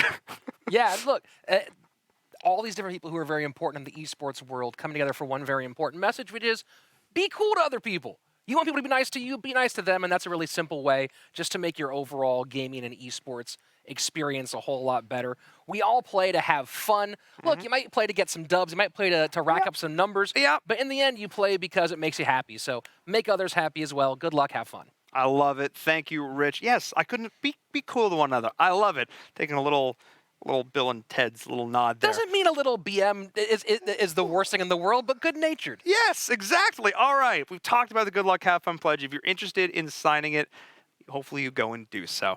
Let's take a look at the schedule for today, though, because our games are not done. We have 3 more remaining. And up next, it's Noble Nines taking on the Trinity. It's like at least 27. 27, nice, and it's going to be, that's our second upper bracket match of the day. Of course, the winner there will move on. The loser of that day will go down into the lower bracket, and of course, just a reminder, those last 2 matches of the day are elimination matches, so those are going to be very important for the squads who are participating. Oh, yes, system-wide swap 007 Dynasty. Those are the first ones up on the menu in that lower bracket. Before we get there, Noble Nines, the Trinity. Noble Nines has been a team that's been competing. You know, I think they started out as like strictly a Town Hall 9 kind of clan, but then they've evolved and expanded as we take a look at the bracket now. Like you said before, they are in our upper bracket still, but they have been performing consistently season over season. They're up against the Trinity, who is a clan I am not familiar with, but was told they were Canadian, so I'm excited about that. He's excited about anything Canadian. I am a little biased and a little kind of homesick. crazy. All right, it's fine. I've been here for like it's been a while. Let's take a look at the lower bracket as well and see what these two teams are. There they are. So the winner of One Hive Fan Club and Golden XL will go up against When in Rome, and then the winner of this next match afterwards will take on the winner of the game we're just about to see. It's a little complicated. That's why we have these lovely graphics to make it simpler for all of us. But I think it doesn't get any more simple than there's a clan versus another clan. It's Noble Nines taking on the Trinity. There's a lot of math involved. There are numbers.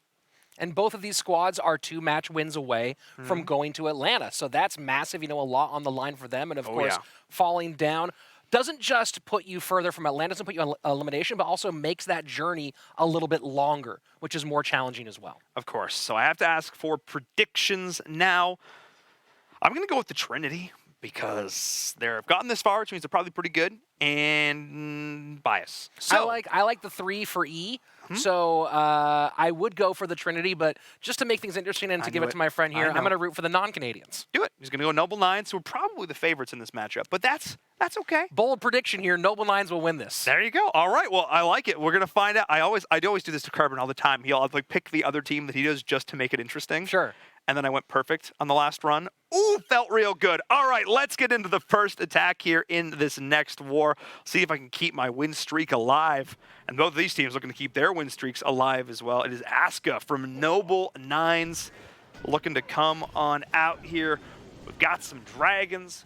So the question is, did Littlefinger create this account before or after Game of Thrones? I mean, he would have. I'm pretty sure Game of Thrones has been out since longer than this game, so he's an early fan of Game of Thrones. Yes. I read those books in high school, the first ones, fun fact. So they've been out for like well over a decade. I didn't learn to read until about a year ago. So you can read?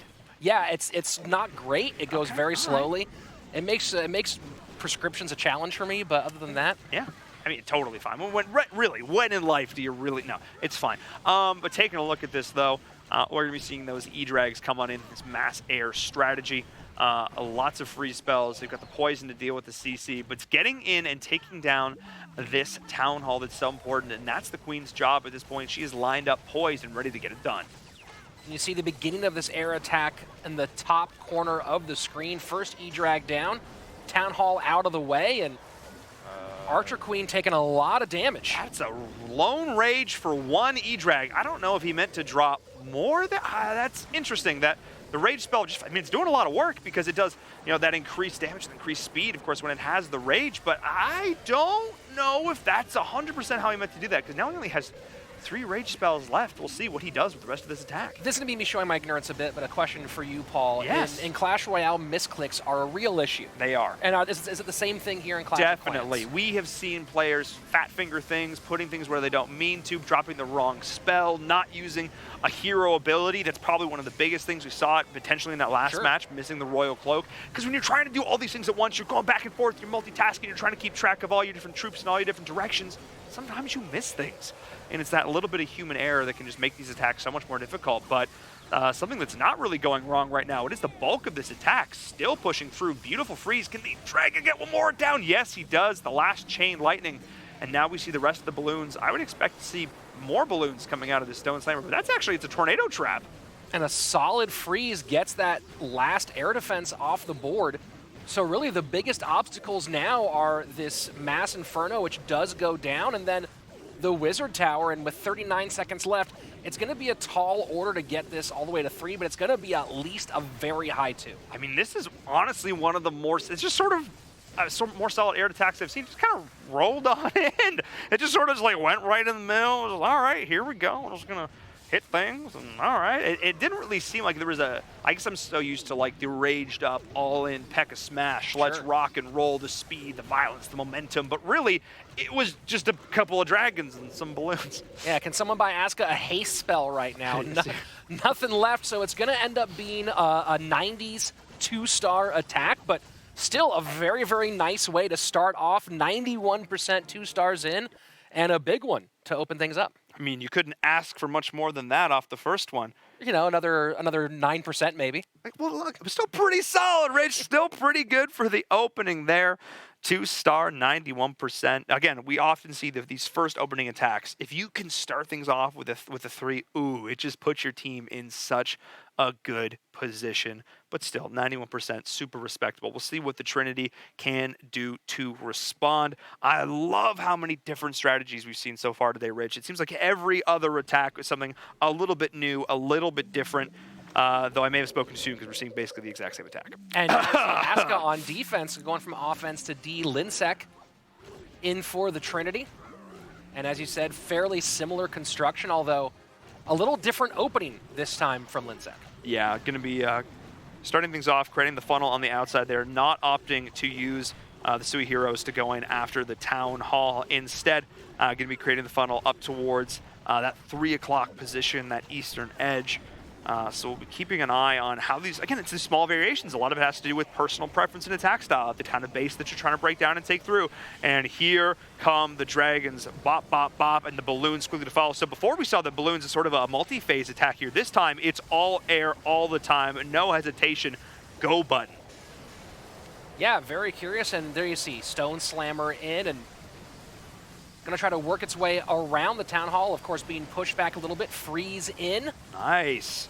So we haven't actually activated that yet. Now we finally did, but the freeze was there just to buy a little bit more time for all these attacking troops. Uh-oh, but the Grand Warden got pushed back. Oh, he's still in range to deny it. That was huge, though, because the Grand Warden, of course, is in air mode right now, which means he's going to be pushed back by those sweepers. That could have been disastrous if that Eternal Tome went out of range. But keep in mind, Rich, every single time we see these big old lightnings come on down, that's not a good sign for Linsec. That means one of his E-Drags, they have fallen. So in this case, sometimes you don't always want to be riding the lightning. Yeah, one lone E-Drag off to the right will go down in just a moment, and there you see the lightning coming on in, and so now it's all going to be about what you're seeing on the bottom left-hand side of your screen, and 3 multis still up, 1 air defense still up. It's going to be very curious to see how this plays out in the next minute 13. Yeah, this is going to be real rough. Well, we're not going to see the 3. But I think a low 80s wouldn't be out of the question here. It all depends on how this chain lightning can, well, chain between these structures here on the outside and if they can take down this air defense in time. But it is just shredding through those E-Drags right now. You're going to be getting up 80%. Looks like it's going to be about the number. Not a bad start for Linsec, but not as quite as strong as what Asuka was bringing to the table with a nearly identical hit. Yeah, well, the E-Drag split a lot. You saw a couple go up towards the northeast side of the map and didn't have the support for those. And next thing you know, what really could have been a mid to high 80s ends up right at the low part of that mark. And so interesting to sort of contrast the style between those both of those last attacks. I feel like the one from Asuka felt a little bit more surgical. It was like, we're going to go in here, take down the Town Hall, and then we're going to push through with the dragons, and sort of a very direct line. As opposed to the other one, which was like, here's a line of dragons, just tidal wave, try and take them all down. And I guess it looks like the precision from Asuka paid off a little bit more there with a 10% lead, but it's still early days yet. This is anybody's game. Let's see what the next attack from Noble Nines is looking like. When they bring in more mass air, we're going to find out. So far, that's the trend. And no, right, we're just going to see P.E.K.K.A smash. All right, easy. All right, saw a lot of this in our first match today. We'll see if Sify Bobat can use this as well. There's no bats. We saw from one half. It's Sify Bobat. Come on, man. I expect you to live up to your namesake. Yeah, very frustrating. In fact, I think that's a disqualification immediately if you have bat in your name and don't use it. I know. It's like we have one of the other players on Team Watch last week had balloon in his name, and he didn't hit balloons. Can we check with League Ops to see if there's a rule about names and war construction? Because honestly, I think that should be at least added for next season. Yeah, well, definitely something to keep in mind here as we're seeing the balloons going on through. And yeah, I have to say, you know, he's got the bowlers in this at least, so he's partially living up to it. I'll give him half credit for this as we saw the first phase of this hit go down, but it only accomplished 14% damage. And That's not exactly optimal, not exactly where we want to be. Look to hit more towards that 25 to 30% before we start sending in the second phase of this hit. But oftentimes we see the heroes built into that first phase, so maybe not the best example to use as all the bowlers are going on through. Poison down to deny the CC, the Town Hall, not long for this world. That many bowlers, that many rocks, it just bowls over like that. Yeah, they just ran right through and now raged up and getting a lot of damage on the inside, although they avoid that multi, so we'll see if that comes back to bite them on the back end. Yeah, I think you're going to take it down there. Yes, they do just a second. The jump spell hitting so many different compartments. That Eagle artillery as well. This many bowlers, and they are all on the right track. The splash damage coming on through with the Pekkas to tank. This is one of the better Pekkas matches we've seen so far. They still have a lot of healthy troops up, still have the Queen, still have the Grand Warden, still have a lot of healers, which can just help extend the attack. And I love the fact that we already see a couple little troops, those archers on the outside, to start cleaning up these structures. Though there's that one little archer tower towards the east, and if there was any structure that was going to put a dampen on these 3-star dreams, it's probably going to be that one. Yeah, the question is how long can this king keep taking? There's 2 archer towers still up, one on the bottom right-hand side and one you see right by the king. So that could end up being a big frustration, and this is going to be a pretty solid attack. It's going to hit at least into the low 80s. You can see the Queen and the healers at the top with the P.E.K.K.A, so it's going to be, could even be pushed up 90s, all the way into the 90s, sure. yeah. 90s, I'm guessing like 93, 94%, but then I don't think it's going to be the 100. They just have too far to go with only 30 seconds left on the clock. This one's going to be a bit of a heartbreaker, I think, Rich. Yeah, definitely getting very, very close to those rough numbers, and you see a Wizard Tower still up, a Tesla still up as well. Wizard Tower does go down 93%. 10 seconds to go. Oh man, this is going to be really close. But one archer tower. That's what I'm saying. The one on the right, side. at the east. That's it. That's the crucial one. That was the structure. I was like, if they're going to cause some heartbreak, it's going to be that 99. No, that's what I was like. Oh, maybe don't get quite to 99. Oh, goes full Brooklyn 99 on it, and ends up being a lot less funny than Andy Samberg. Seriously, that show was amazing. Anyway, I mean, I wouldn't have it any other way for the Noble 99s, I guess. Sure, yeah, it's living up to your name, of course. Look, 99%, a heartbreaker, but still, if we stay in this two-star battle, going to be a big-time hit. Yeah, and we were talking about this before the show went live, and it's what I say every single week. There are 2 numbers that you hate in Clash of Clans. 49%, for obvious reasons. You just 1-star failed. But 99% sucks. You're so close to getting that 3-star hit. And I called it midway point that if it's going to be a reason this attack fails, it's because that Archer Tower MVP. I'll tell you, there's actually one worse, and that's 0. And that's when you start your attack, and then your mom goes, hey, it's time for dinner, and then you have to put your phone down. And then next thing you know, you got nothing. Yeah. I mean, at least you got dinner. Yeah, that's true. You got dinner. That's something to be said. You got All meatloaf. right. Well done. I mean, meatloaf. All right, let's get into this next. I like meatloaf personally. Yeah, it's pretty good. Meatloaf's good. Let's take a look at this next hit. What is coming out? Once again, the Dragons are here with the quad Quake opening things up. I like it. We saw some very successful Dragons so far today. In the last couple weeks, I was told, talking to some influencers in the community, some content creators. Okay, what's the next big thing? Talking to players at ESL on the Earth, like Dragons. Dragons are where it's at. Okay, Dragons. And then they were kind of underwhelming. But I feel like now, but a month later, we finally start to see players get really comfortable again with these Dragons. And I'm excited to see what Twisted can do here. And we'll see if he's able to step up for his team, the Trinity here, because they're down in percentage right now, but they still have a lot of chances to get that 3. We've already seen 1 3-star from Dragons today in our last match. So, definitely be curious to see if they continue to perform well, and if we do see a couple of big-time attacks today, we might be seeing a slight shift in the meta. Yeah, I mean, the shift may already be underway, but I just love the fact that the game is in such a good spot right now, balance-wise, that we can see 6 or 7 different attack strategies so far, and we've barely seen more than 6 or 7 different attacks today, which is absolutely fantastic. Also fantastic, Twisted, he is setting up a sick funnel right now, opening up the entire top end of things here, which means he can just drop his. He's got a lot of flexibilities where he can drop the rest of this, and they're all come down in from the bottom. He is so methodical with the way he is attacking this base right now. Lando, a player I've casted for season upon season. His base, though, looks like it could be in a little bit of trouble. Yeah, I mean, you see the amount of cleanup that was done on the early end of this attack.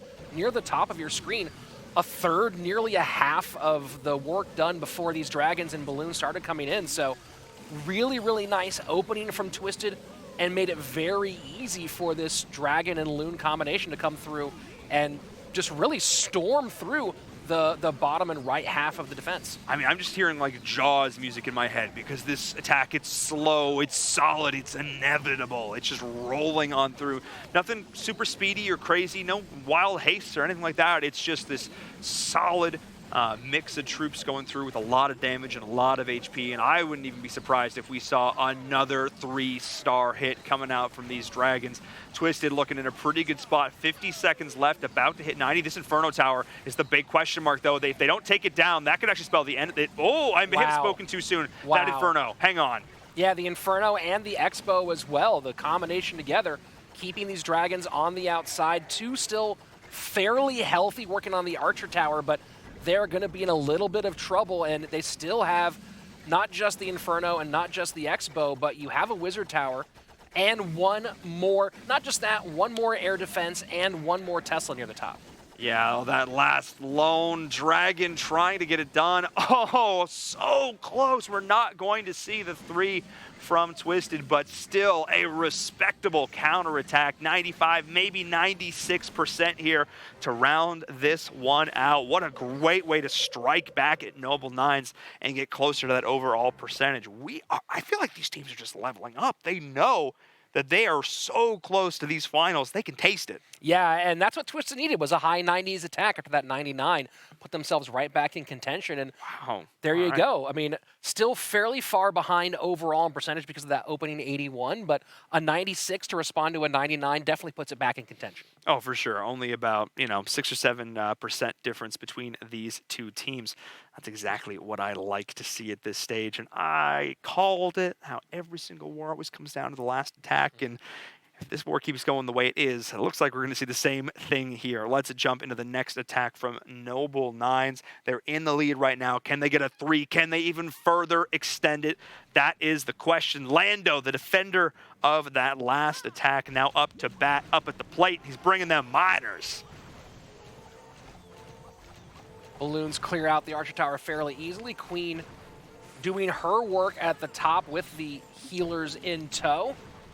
And just taking it nice and slow this time is Lando, not going too aggressive early on, and probably we'll see the rest of that start to come in once we get past that first minute. Yeah, looking to set up the funnel here. I love the decision. Just bring down that one Coco Loon. Make sure you take down any of those mines. Keep your healers in place. We'll see a Rage go down here fairly shortly. I would imagine just to keep that Queen healthy.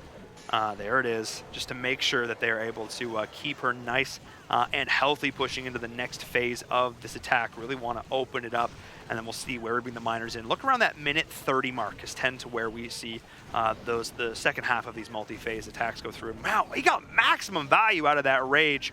Did see a little bit of damage go in onto those healers, but they were able to keep the Queen so healthy, and now the Barb King on the outside as well. What a beautiful funnel being set up here for Lando. Poison's going to drop on the CC, and here we go. Rich, here come the miners. Yeah, miners in all over, although going to take a lot of damage from the Eagle Artillery. Nope, they got the Eternal Tome right in time, keeping them nice and healthy. And they're going to go back underground, dodge the bomb damage. Wow. Perfectly played from Lando. He identified, look, I'm going to take more damage from the Eagle than from this bomb. There's no skeleton trap here. I can do this. What a sick play. Yeah, the timing on that was, I mean, had literally fractions of a second. Yeah, I mean, and that's a couple of plays in a row. You saw how close he got with the Rage. You said the Rage should be coming right about here, and then a few more seconds went on, and that's been the difference so far for Lando, is just perfect timing. Yeah, this timing has been sick. The only issue is that he hasn't gotten to that Eagle Artillery, and it is continuing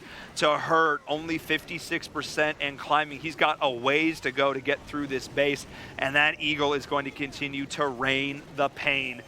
Still have the Grand Warden, of course, supporting, still has that life aura, and still has a heal spell. The question will be, how does he use it? Yeah, and you know, he would love to start getting some cleanup in the left-hand side with those two archers, but because that Archer Tower is still up, can't start getting that done, so really has to rely on the meat of this attack to do the job. Yeah, he's going to be getting a lot of value out of that heal, though, as much as he can. Oh, look at that with the archers, Paul, on the mortar. The mortar goes for targeting on the actual attack. and he gets the archers down. So Nice beautiful use to play. get it off the board. Oh, so close to getting down at these key structures at the end, but with only 21 seconds left, despite all this tiny mechanical micro things that Lando is doing, I don't think he quite has enough to get it done in time. Only has a few miners left, and with 10 seconds on the clock, a sick, respectable hit from Lando. Despite the fact that he's only going to end with about 85% on the board, I think the skills he displayed in this attack were even higher than the percentage may have shown. Yeah, there were definitely a couple of moments where I felt like I could have gone sideways, and I saw hold on to those two archers. You know what he wanted to do with them, and they felt like they were dead troops for a moment, but the wherewithal in that second to realize the mortar had aggro elsewhere, come in, get it off the board, that added a couple extra percentage points. It did. I mean, it's still 84%. Unfortunately, not higher than the percentage his opponents are bringing. If he could have been above that 88.5, he would have added that net positive to the team. But still, I mean, if you're going to go out an 84%, not dropping things too far in the scheme of things, so only about a 3 or 4% difference at this stage. Still anybody's game. Let's see what the Trinity can do to respond. Still no threes in this war yet. That first 3-star, if we see it, is going to turn things on its head, really turn up the pressure. Oh, mass air. All right, we're back. Yeah, back with this. So much of this. And look at how aggressive one with the E-Drags and Loons early at the top of the screen. So a very different approach to this mass air attack than we saw last time out. Who needs funnels? I have E-Drags. And they're just going in. They just want to get as much value as possible from the clumped rage effect, though the sweeper is going to be pushing that back a little bit. Man, those defenses are not long for that world. He is throwing the kitchen sink at the start of this attack. Absolutely no chill. And there is the perfectly timed Eternal Tome once again. But we're seeing a lot of lightning raining down here. Those E-Dragons, they're getting chunked. That multi-target Inferno to the top right, it's doing work. Yeah, this is a really aggressive opening. Not much thought process. You can see in the first 45 seconds having spent everything. So now it's Matheson just sit back, watch, and hope that it works out the way you planned. Yeah, Lo-Fi and Clash of Clans, he's just chilling at this point. He's just putting everything out at the He start. might have actually closed his device and gone to get a bite of lunch at this point. Yeah, I mean, look, I only had 5 minutes left on his break. He just really had to get back to work. Let's go. And again, there's a reason that we don't often see players go for these all-in hyper aggro openings. Why we see them using, even if you're going to, Sui Heroes off the start and push in, there's a reason we see these really well played and well positioned and well timed funnels created, because if you don't do that, you're less successful. Just look at how clumped those E-Drags are. This is going to be mid to low 70s. Yeah, this is going to be one of the lowest scoring hits we've seen so far today. 73%, 74% looks like it's going to be the number. And with that, Matheson coming in from the Trinity, just maybe a little bit, too heavy-handed, maybe heavy foot on the gas, as it were. And obviously, not a super expert, take my word with a grain of salt on this one, but I think spending a little bit more time, a little bit more patience creating the funnel, identifying where you wanted your troops to go, and getting a little more value out of having them clump together and focusing down those key structures like that one Inferno Tower could have done more work for them. Yeah, I mean, there's not much direction created for the attack, and then you saw on the back end all those E-Dragons clumping together, making easy work for the Eagle artillery from distance. And again, gets back to that opening. Opened very aggressive, opened very wide, didn't create much of a path, didn't create a funnel, and next thing you know, it's a low 70s attack. So, the chances of the Trinity tying things up in terms of percentage are slipping away a little bit here with only 2 attacks left. They needed to go clutch, and instead they have further extended the lead of Noble Nines. But this one's not over yet by any means. We still have 4 attacks left. What will Noble Nines bring to the table for attack number 4? Let's find out. Max Precious and Lava Loons. Yeah, interesting. This is the Clash Royale caster smiling from ear to ear here. This is a strategy you know well. Yeah, well, it's one that has had its phases of dominance in the entire Clash world, whether they're talking about Clash of Clans or Clash Royale, and the concept is pretty simple. Lava Hounds can take a lot of damage, and Balloons can deal a lot of damage. Get it done. Get it done. I love it. The Quad Quake goes in, opens things up for the Queen. The Queen charge now well underway. Going to be taking Wizard Tower, Inferno Tower, Archer Tower. This is a great clump of defensive structures that you want to quake. That is absolutely solid. That is a ton of defenses that Max Precious is going to be taking out off the bat, and the bulk of this attack is still waiting in the wings. Yeah, and look at how much penetration the Queen's going to get from this, right? She's going to get so deep in on the inside, and it's going to do a lot to help out in the long run.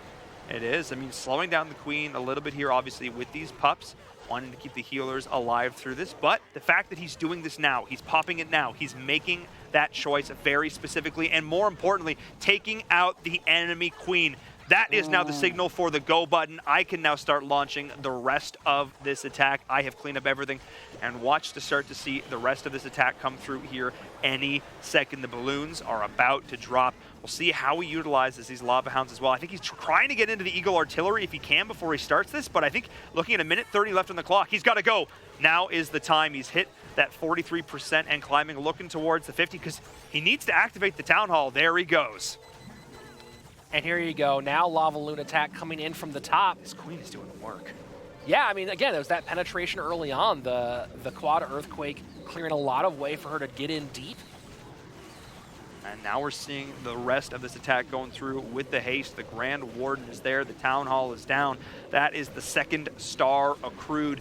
They need to take down these two multi-target Infernos because that is not a fun place you want to be. At least it's not 3. I call that the Bermuda Triangle because that's the place you just don't want to be in. And here's where he loses his Queen, and this is a little frustrating, I believe, for Max Precious. You saw those balloons go to the right-hand side, and there was quite a few of them that peeled off and really only took down one structure before getting ruined. And Queen down with 36 seconds left. This isn't the fastest moving attack on the board, and this might end up not being quite as much percentage as Max Precious might have thought. Yeah, and those balloons, they're just so squishy. They just take so little damage before they go down, and they're trying to take down. It's like they hit like trucks. They hit really hard, and that's fantastic, but you need to be able to support them correctly and allow them to do their thing. So a respectable hit coming out here. Max Precious looks like it's going to be around 80%, 81. He's got a couple troops on the outside to continue to clean this up with 5. Actually, he accrued a lot of extra little points there at the end. 85% looks like it's going to be the final number. So what looked like what could have been a mediocre hit ended up being pretty darn solid. Yeah, got a pretty good shot. Would have liked to get maybe a little bit more on that right-hand side out of the balloons that peeled off and the Queen, but they went down, and now 85% does at least keep them ahead, but does not add to that overall percentage. Yeah, I mean, really solid, though, overall. We've seen consistent attack after attack after attack in the 80s and 90s. I mean, you look at Noble Knights here on the left. That is a solid series. I remember in Season 1 of the Mobile Open, if players are getting around 70, 75%, we consider that pretty good. But just the stakes have raised, whether it be the overall skill of the players or some of the changes they did to troop damage. We are just seeing these 3-star percentages, these higher percentage hits coming through over and over again. So the fact that we only have one player out of all these attacks get below 80, that says something. Yeah, that's very, very impressive. I mean, that's about 20 to 30 percentage points higher than I normally average on my attacks. So well done, but that's why these guys are here at the ESL Mobile Open. I was going to say, that's why they made it to the playoffs for sure. But let's see what the Trinity can do with their last 2 attacks. Attack number 4 is up for them.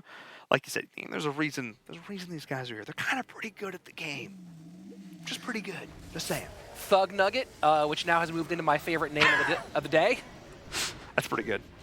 That's definitely up there.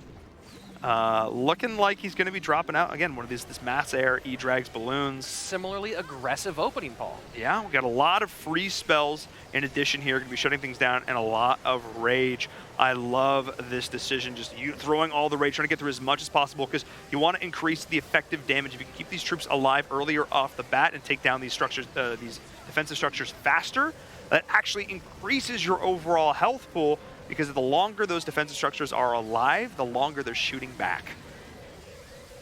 I know it sounds simple, but it's actually super important. If you go in, if you're going to do this, commit to doing it and go all in. It's not necessarily a smash per se. It's like an aerial smash. We're going to go with that.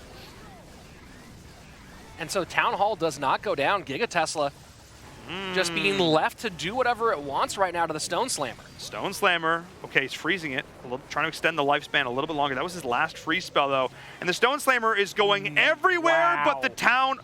Away from the Town Hall.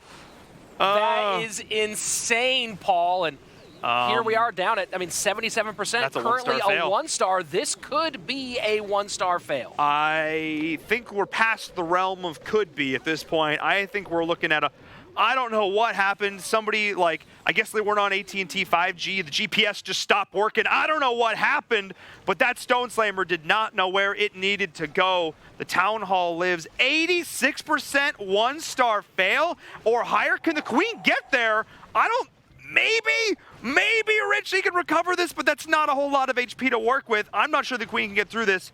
We have a minute and a bit left on the clock. Hang on. This is crazy. This is absolutely crazy. Can she get there? Okay, we're not going to 3-star, that's for sure. But we don't worry about the 3-star. We just need 2. Okay, question is whether he's going to get in range while still targeting. Oh, he's not going to target the tower. Not going to target the tower. Queen goes down. That's a 96% 1-star from Thug Nugget, and that might be the nail in the coffin for the team's hopes. Whew. You hate to see it. F in the chat. That was just brutal. Yeah, you said the worst number to see is 99%. And Paul, I'm going to tell you right now. Nope. There's a much worse number right now, and today it's 96%, but 1-star. Whew. Oh. Yeah, that hurts. Oh, that feels bad. Brutal. That's rough. All right. Okay, at this stage, they need to hold Noble Nines. Gets a low 2-star here.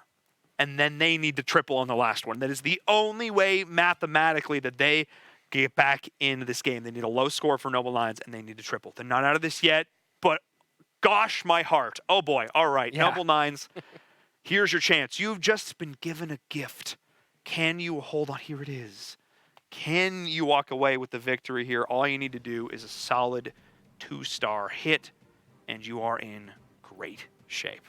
You know, if I'm trying to stop Noble Nines right now, what I'm doing is running over to them, grabbing their device, and breaking it in half. Look, that's not very sportsmanlike, Rich. Yeah, but it's the only way to survive right now, Paul. Look, you can hope. Look, we just saw a 1-star fail. I'm not saying Skeels is going to pull it out, but maybe he's got to have nerves of skill here. That was bad. All right, I regret that one. I do. I appreciate what you're going for. It was great. I support all right. you. Look, I respect also the fact that we're seeing a different siege machine coming on through. Wall Wrecker, I like it. Let's go. It's been Stone Slammer all day today, so it has. We've seen, I think, one other attack with the Wall Wrecker. Let's see how this one fares. Well, it was not long for this world. It did make it in towards the Town Hall, but those dragons are doing work. The Queen has got to clean those up and clean up the Town Hall with the freeze off the back of the Ice Golem. Going to be making quick work of all of this.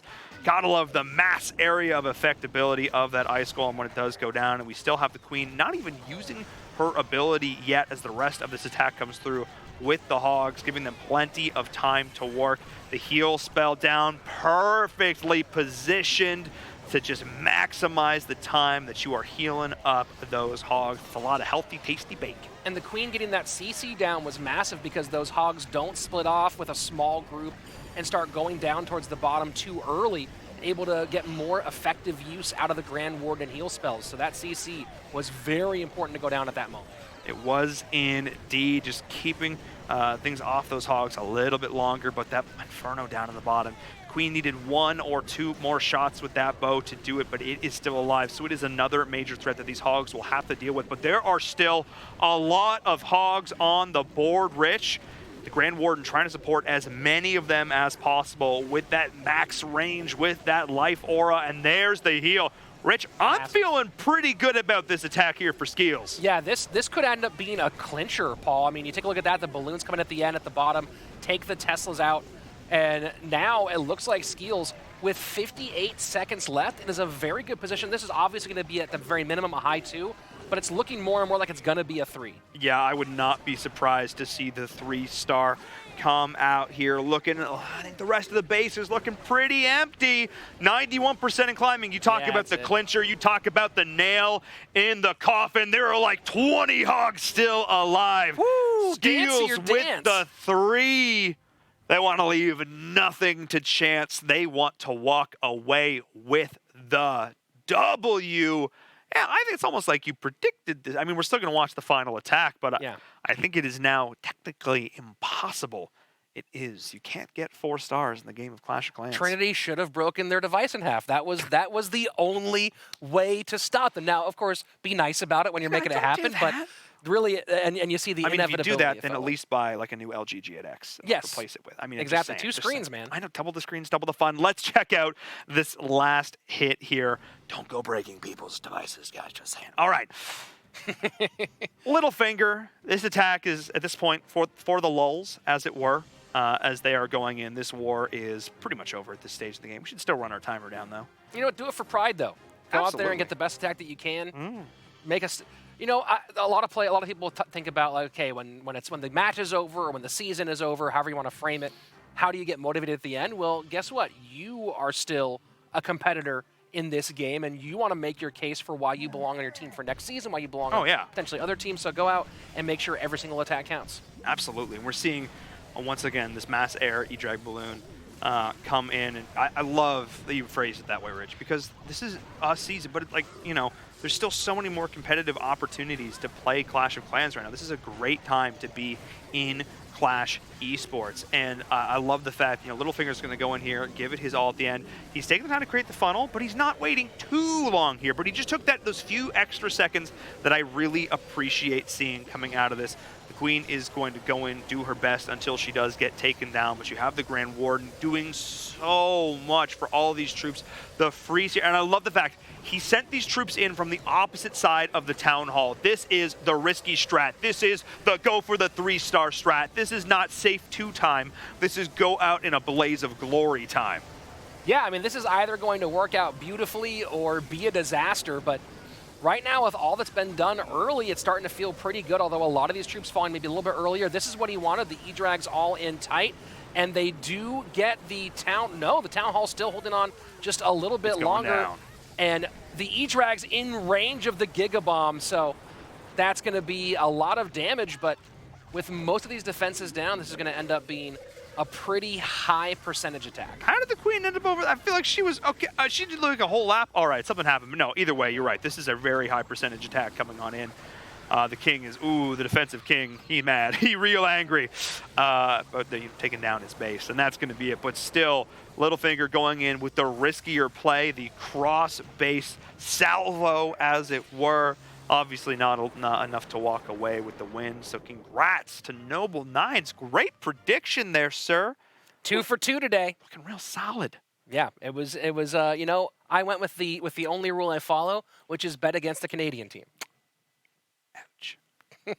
Ouch! Unless you're playing hockey, then always bet on the Canadians. We're like half Canadian. Every team basically. Anyway, whole other thing. Right, taking a look at this, a 9-11, one of the most convincing hits we've seen so far. I mean, if I was to take a look at one of them, it has to be the 1-star that we looked at. I want to see where that attack went wrong, because there were so many. I mean, I think I know where the attack went wrong, but I want to take a look at that 1-star again. If we're going to take a look at our highlights presented by LG, I want to see where everything fell apart there, because that was so. I mean, they still would have had to pull out the 3 and match her. There was still a lot of other things that ended up having to happen there, but there's not too often we see a 96% 1-star fail. So let's take a look. Let's jump into that highlight presented by LG and see what that one was all about. I want to see what went wrong. So it started off here. Yeah, it started off very aggressive. There was no time spent really clearing early on.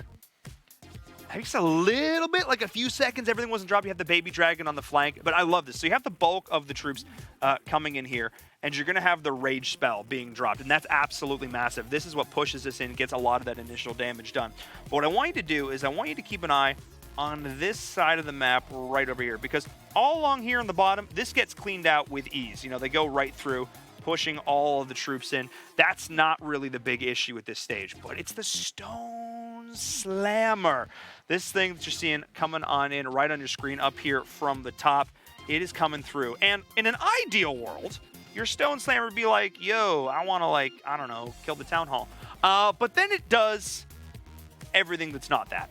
Well, it was the balloons that went in beforehand that if they had taken out this bad boy right here for the Stone Slammer, would have created an opening for the Stone Slammer to go right for that town hall. But instead, by not doing it, they force the Stone Slammer to take this strange path. Yeah. And as soon as it walks away, that's where it looked like this was the problem. That's where it looked like this was potential. And the moment we saw this, we were like, oh my gosh, this could end up being a 1-star. Yeah, and then it ended up being, I think, the highest 1-star fail I have ever seen. Absolutely incredible. I feel so bad for Thug Nugget.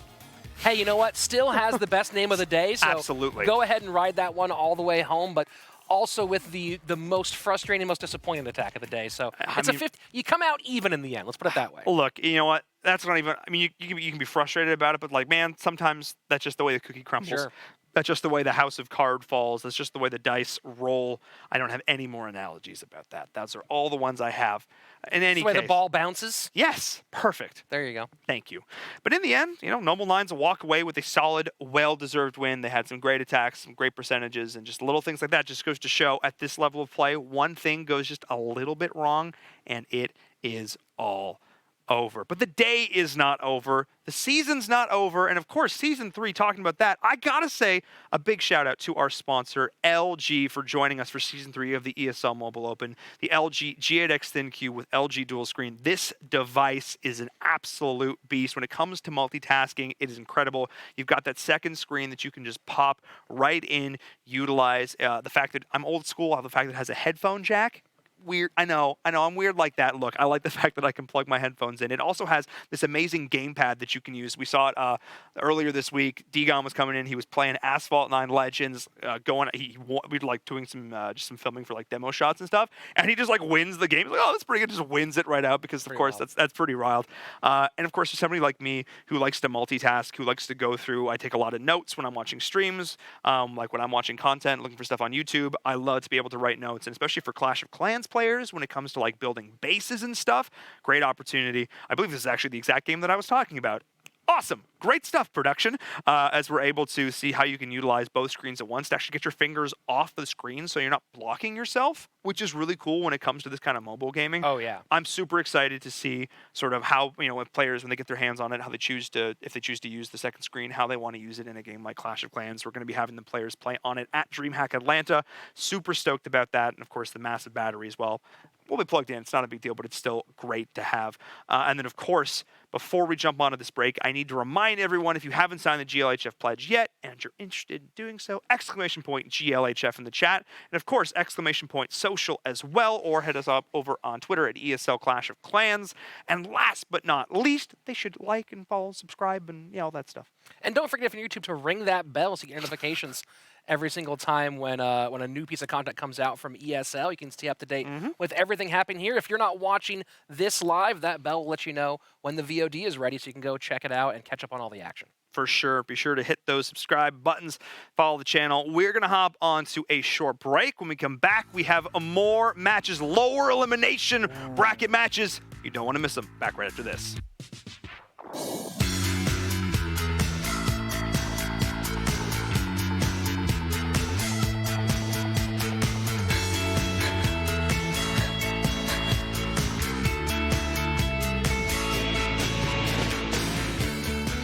This is the ESL Mobile Open, presented by AT&T.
My name is Jordan Gilbert, aka Nothing. Hi, my name is Sue Lee. My handle is Smix. I think it's important for these initiatives to happen. Empathy really, really goes a long way, and it always means so much to us, and I think that's where initiatives like this really help. I encourage everyone in the community, anytime they see bullying, anytime they see someone getting called names, I encourage you to step up and say something. Good luck, have fun. Good luck, have fun.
This is the ESL Mobile Open, presented by AT&T.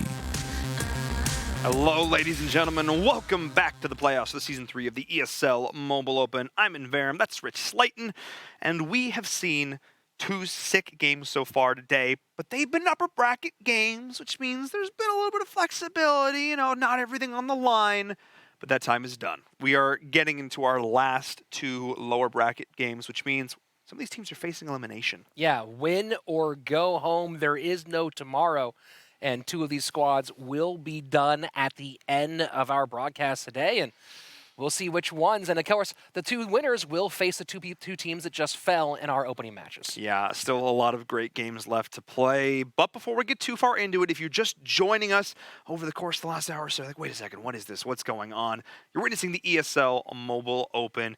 It's a platform here in North America to compete, to get involved in the world of mobile esports. Anybody can join, depending on the game, by themselves, with a team, and play in a bunch of different titles here in North America. Because, man, there are a lot of different mobile gamers in the United States. We've got a ton of them, and we had over 200 million, in fact, compete in mobile esports in the United States. We had over 320,000 players so far compete in the ESL Mobile. That's like a few people.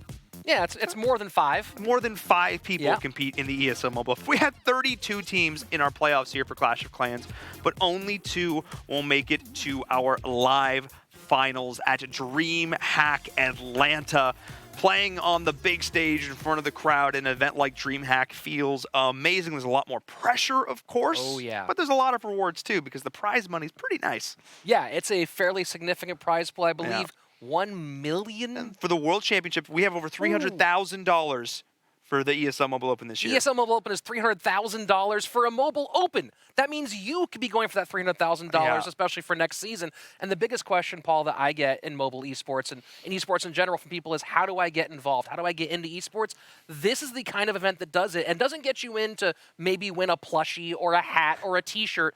This is $300,000. That's multiple houses in some counties. I mean, look, and of course, this is spread out over the season. What's great about it, too, is we don't 100% front loaded to these teams. Like, you play, if you make it even just a little bit into the qualifiers, you're walking away with money. Yep. So many players that compete in this are walking away with cash prize, which is absolutely fantastic. We just thrown a lot of information at you, though. I know it's a little bit complicated, maybe a little bit confusing. That's okay.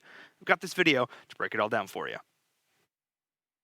Welcome to the ESL Mobile Open, presented by AT&T. Gamers from across North America will compete in various mobile titles to secure their place on the largest esports stages, and for their share of over $350,000. Anyone can play online to earn points during the open qualifiers. From there, players will advance to the closed qualifiers, where top players will compete to advance into the playoffs. The playoffs will whittle down the field to our few remaining contenders, with the very best securing their place at the live finals. The finalists for Season 3 will win a trip to DreamHack Atlanta to compete on the main stage of one of the world's largest esports events. These games will be broadcast for the community to watch, learn, and root for their favorite players.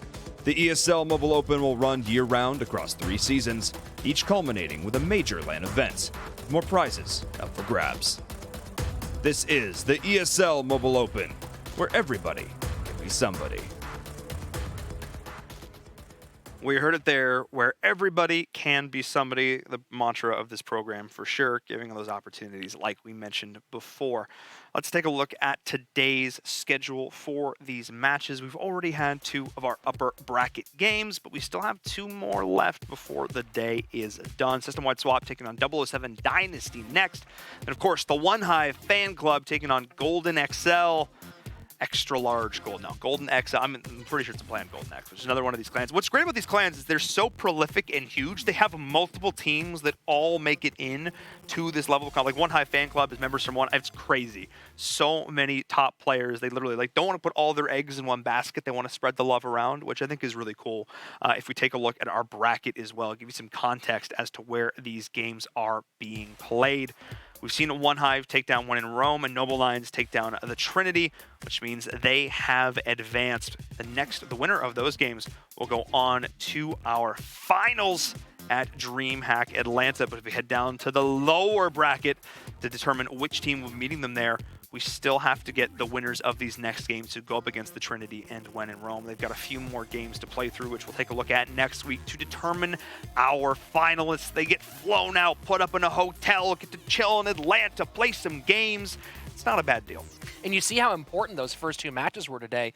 The winners, of course, now 1 match win away from making it all the way to those grand finals. The losers now have to go through 3 matches to make it to that final spot. So that's a massive hill to climb. Oh, I cannot understate just how much more beneficial it is to stay in that upper bracket. If you can go clutch earlier on, the longer you can stay in that upper bracket, the better your chances are of making it, because you just have so many less games to play statistically.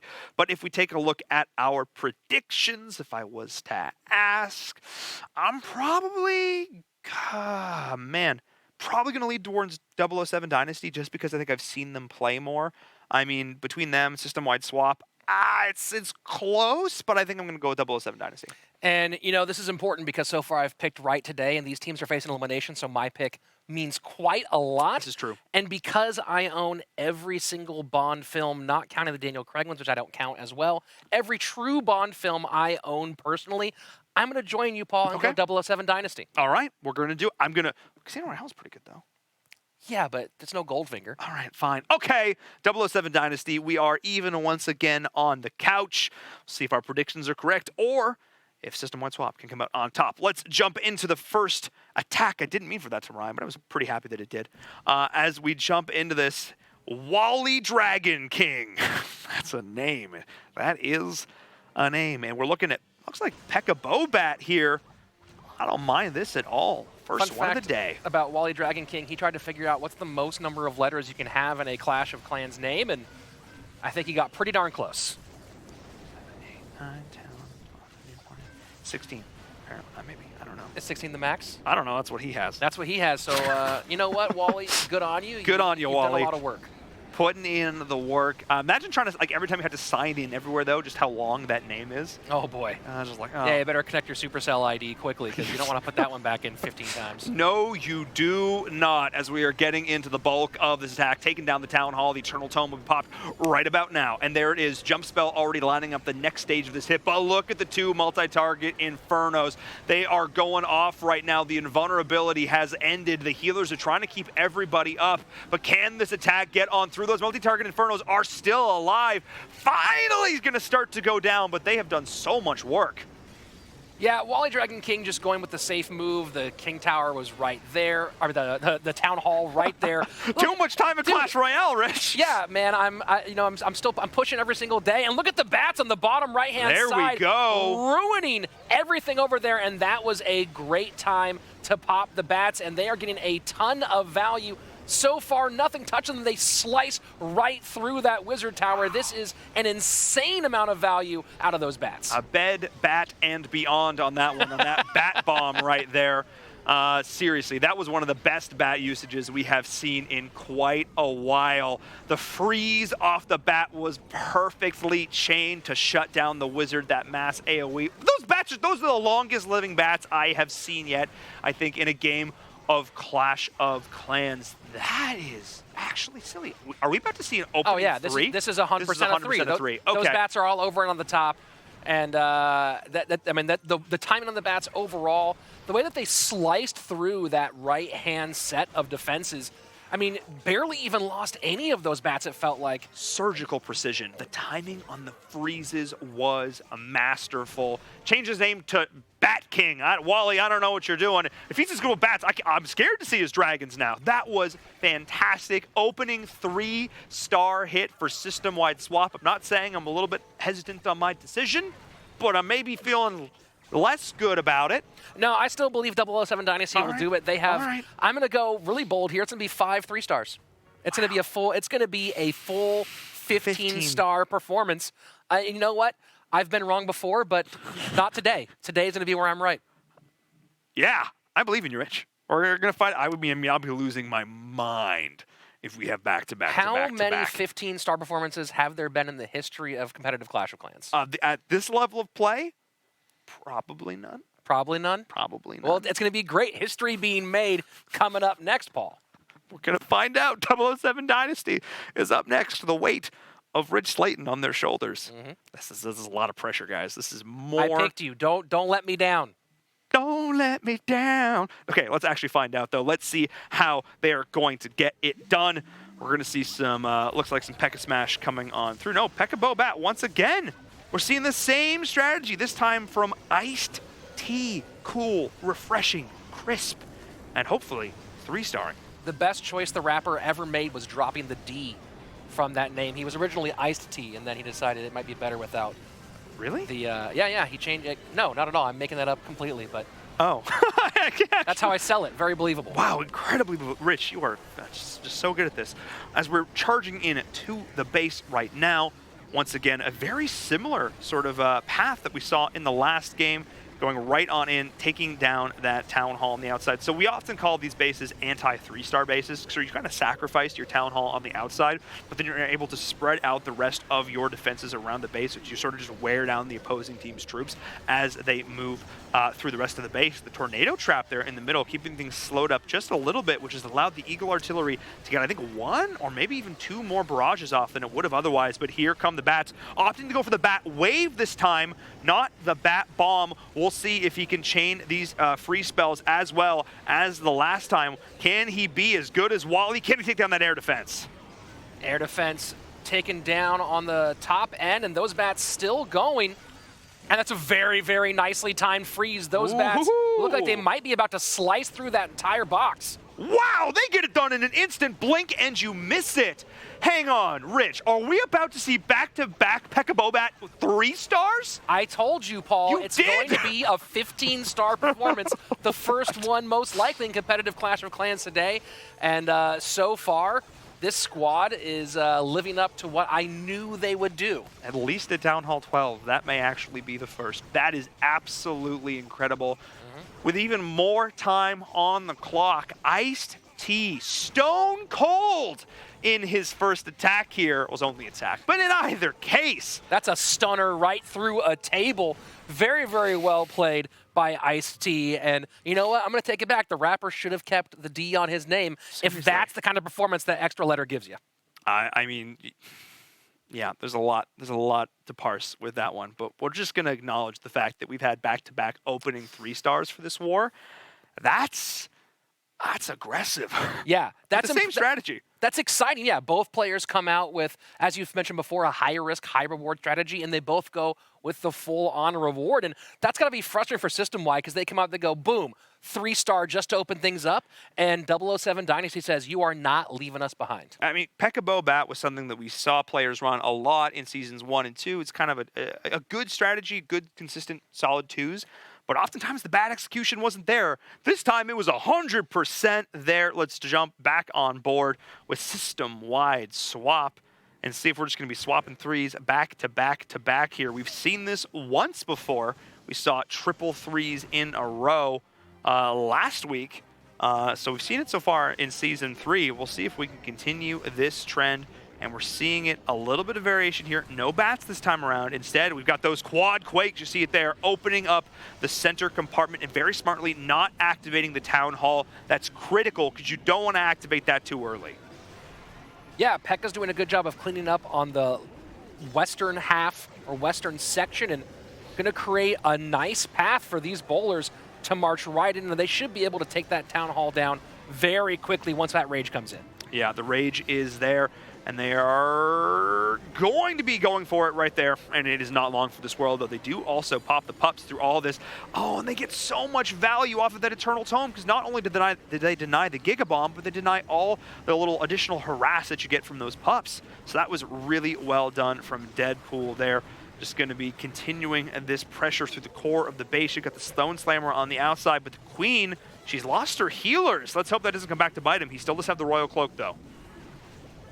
Yeah, Queen getting burned down pretty heavily, so does pop the cloak at a very important time. But as you said, healers all the way up with she's found the wall. Push on the top-hand right-hand side, and yeah, that Queen's down. Oh, that is super unfortunate for Deadpool. If he could have kept the Queen with the rest of this attack, he could have just extended things so much further. But instead, look at the positioning from Next Fear, knowing the likely path that teams are going, or players are going to go into and try and take down the town hall. Look how far back he set those Inferno Towers behind the wall. He knows where they're going to be coming in from, making it so much harder for the Queen to deal with that, making her have to go through the wall.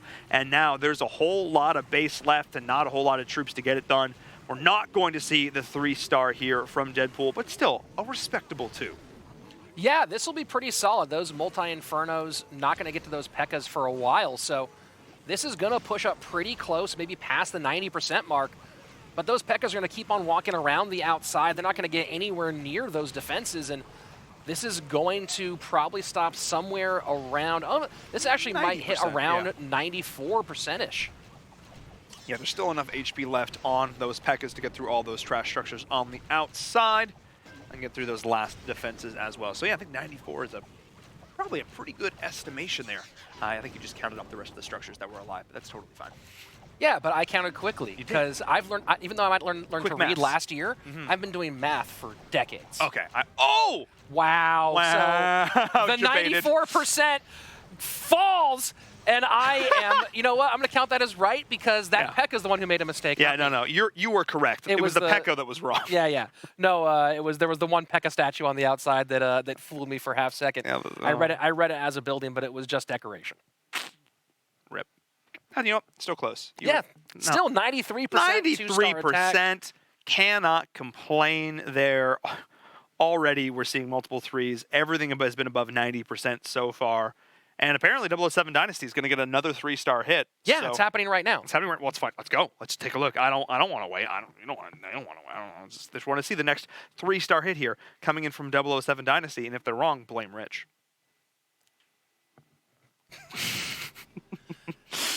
And it's Next Fear. Next Fear for 007 Dynasty. Becca Bobat. And there you go. We'll see if he can do the same thing that we just saw his teammate do minutes ago. And you know, we're not, and as asked as a question, but Paul, it's actually just a reality. I mean, look, we have Pekka Bobat has a 100% 3-star success rate, 2 for 2 so far, just in this war alone. So I'm feel pretty good about it. Just gonna say. The question is, he's gonna create the funnel up here towards the top. He's very likely gonna come through to around that 2 o'clock position. He's just gonna smash right on through that, and then we'll see if he goes for the bomb approach or the wave with the bats. The bats have really been the key. We've had 2 really good usage of these bats. Yeah, coming from that 3 o'clock position, you're going to be slamming right in with the wall wrecker, creating the path, the opening, the opportunity, and the rage spells are so important. You need to get everybody super angry so they can run right on through here and take this all down. All the splash damage from the bowlers, of course, is so important. I like taking the wall wrecker from this side as opposed to the closer, easier path right into the town hall. This just creates so much deep penetration from this attack and gets you right inside, easy spot onto the town hall, and then of course you can slice through a lot of those deeper inside defensive troops before you start dropping those bats. Yeah, and they're the bats like you are talking about. See how he uses the freeze spell to support them. He's got 2 of them left, so not a ton. Oh, there's the wizard, though. He's not freezing it. Ooh, a little bit late. He lost a lot of bats before that happened, though, Rich. We'll see if he's got enough left in the tank with those bats. They are going through the air defense as well. But he still has 1 wizard tower at the bottom and does not get the wizard tower at the top, the multi-inferno. And wow, this went the wrong direction very quickly. 2 times in a row, the freeze and the bats not getting on the same page exactly, and it just wipes out all those bats. Yeah, I mean, they still did pretty good, but not quite as exceptional as we have seen some of these other hits going in so far. But the queen is still alive, and she still has the royal cloak. So this is actually a big deal here. And we do see the Grand Warden actually going to be able to take down this multi-target Inferno here because it's actually attacking the queen, supporting her. We might actually see the potential 3 here. I cannot believe it. This might actually happen back-to-back. Which popped the Royal Cloak a little bit early. I love the decision because it's going to give them additional DPS to continue to follow this on through. So I actually love this call. But the question is... Queen going back the wrong direction to work on that wall, and that might be... No, they're going after the Lava Hound. Oh, no. Okay. Archers still up at Wait, up can at the top, Archers though. do it, though? That's the question. The Archers that were summoned before, that is the big question mark. Can they get this done? They've got 19 seconds left on the clock. Rich, this is going to be so close. Can they get through these last few structures? The Queen's not going to get there in time. Those pups slowed her down for so long. 10 seconds left. I don't know. And there might also be one structure down there towards the south that they're going to miss. If the Queen can get just enough range and time to help with that 3, Dark Elixir pump, 2, 1. Oh, the closest 99% that has ever happened in any game of Clash of Clans, and I've seen every single one. That was absolutely wild. And, you know, it was all about that Queen getting aggroed, turning back at the most inopportune time, and you saw the early pop on the Archers. That was so... I saw that. I'm like, wow, she's not attacking this hound for a while. Not attacking this hound for a while. Maybe she's just going to ignore... No, okay. No, the Archers got it. The Archers got 99%. 1 attack. 1 arrow. Oh, that's... You failed this city. Frustrating. Look, I'm going to call that still... I'm going to say that I'm still right, though. I know I said 15, but... You know, that's close enough. 14.9. Yeah, 14.9. We're going for a 14.9, guys, and I believe in it wholeheartedly. I mean, round up. It's basically there. Yeah, all right, let's get back into this next attack. This war has already been nuts. Yeah. This has been crazy. We've seen just, I mean, the bar has been raised. Let's put it that way. And now we're looking at Chalupa Lord from System-Wide. So we get some great names today. Yeah, Chalupa Lord used to be Salad Lord, but then discovered Taco Bell for the first time and never looked back. I mean, I'm on board with that. I mean, chalupas are delicious. Just saying. Enchiladas. The crunchy shell. So, I mean, the crunch is so important. Seriously. All right.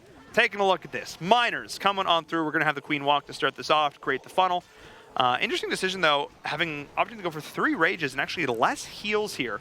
So going to be doing a little bit more with this Queen charge and then sort of cleaning it up with the miners rather than putting all of the eggs in that miner basket, feeling very comfortable with his Queen charge pathing and mechanics, which is something that people say is very difficult to do well. It's actually one of the hardest things, and especially when you miss your rage on your healers and then have to pop the Royal Cloak right away when you commit so many resources to this. Oh, Queen just barely survives. Ooh, that's actually a huge goof. He did not want to have to use that this early. He misplaced the rage. He wanted to be able to put that and get the healers as well, especially now that the Queen is not targeting the multi-target Inferno, which is now burning through his healers. This is actually potentially really disastrous here for Chalupa Lord. He has rallied and recovered, but he's burned resources that he didn't want to have to.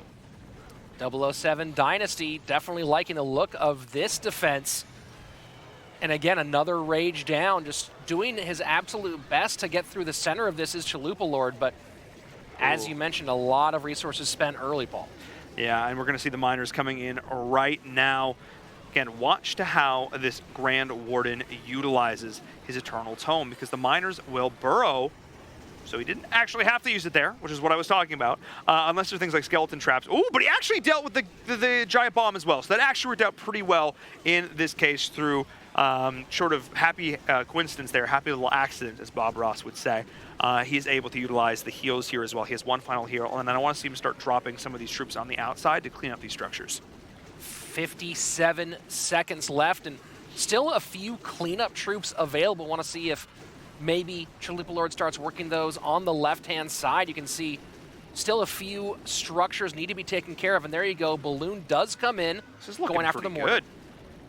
Yeah, Rick, I don't mean to cut you off there, sir, but I mean, we've got 2 very healthy heroes and a lot of miners still left. Looking at the time, that's the big question mark. But if the miners get on this multi-target Inferno sooner rather than later, this might actually be another 3-star. They have to deal with this multi-target Inferno, though, and they're not doing it. Uh-oh, this could be interesting. 98% and climbing. I think this is going to be another 3-star hit. System-wide swap says no 99s for us, 100 all day long. This has just been pure firepower back and forth, and it's been a whole lot of fun to watch. And I hope you're taking notes at home because these have been some clean attacks thus far. I am in trouble when it comes to picking our LG highlight of the game because there were so many good attacks. We have already seen 3-3-stars, and every hit has been, our lowest hit of the day is 93 in this war. I mean, for shame to only hit 93 when surrounded by so many 100% and 99% attacks. Absolutely wild. These 2 teams are pulling no punches, haymakers left and right. Something you're very familiar with from the world of MMA. I figured I'd come into your realm a little bit more. But let's get into this next attack from 007 Dynasty. See if they can keep the 3-star streak alive. The absolute streak, the 14.9 rounded up to 15. And they need a 3-star now after what we just saw. They do. They're behind in stars right now. They need to get the 3 here. They need to answer. And the call and response that have been to this attack so far, they need to step up. And we're seeing the P.E.K.K.A. Smash coming in this time around. A slight variation. Those 2 jump spells, not going for the quad quake. Instead, going to be opting to have the additional jumps instead. Stylistic choice here from Naturally. Nattery? Nattery. We're going to go with Nattery. It's like Natalie, but not quite. It's like you misheard the name Natalie. She's like, that's how you spell it. What's your name? Nattery? It's Natalie. Nattery. Cool. Nice to meet you. Yeah. As we're seeing the bulk of this attack going on through, I expect the Rages to be dropped right about now. Going to be pushing through. Actually, very good timing on those boulders. They activated the Town Hall just sort of at the last second there. Oftentimes you see the odd boulder rock just go astray, though it is still alive for some weird reason. And they're actually going to get hit by the Giga Bomb damage. That is actually unfortunate. Luckily, they were just a little bit out of position to actually deal that damage. But still, this isn't where this attack wants to go. See the jump spell right over the clan castle? Yep. That's where they wanted to go. But that's not where they're going. Again, it seems like people are just not getting on board with the AT&T 5G. The GPS is just losing everything here, which means he's got to use a very adaptive second jump to get them back in the core of the space. Because look at those 3 Inferno towers. Yep. That is no man's land. You do not want to. That is a big Gandalf moment. You shall not pass. Naturi's attack going full M&M, round the outside. Not getting anywhere near what it wants, and that's 2 jump spells pretty much ignored by these attacking troops. But you could just jump over the wall. No. But you could just, no. Nope. But no. What if I don't? We've seen 2 of those multi-target Infernos go down. There's still a decent amount of P.E.K.K.A.s left. This attack is still going to do well. And there's still an Eagle Artillery as well, so. That's true. Yeah, that's going to be a big problem. P.E.K.K.A.'s starting to get down to that halfway point on HP. We are seeing them having the healers, had the healers to support them a little bit longer. And one P.E.K.K.A. stops. Ooh, to go for the wall. Yeah, that's rough, so not going to help clean up. I mean, and breaking to that wall is going to be useless. It's not going to get it any closer to anything it actually wants to hit. But wait, there's more. Another wall. You know, I've always heard that the best part about getting through one wall is when there's nothing to attack but another wall. So that worked out well. When one wall opens, there's another wall. There's another wall, so that's pretty brutal for you.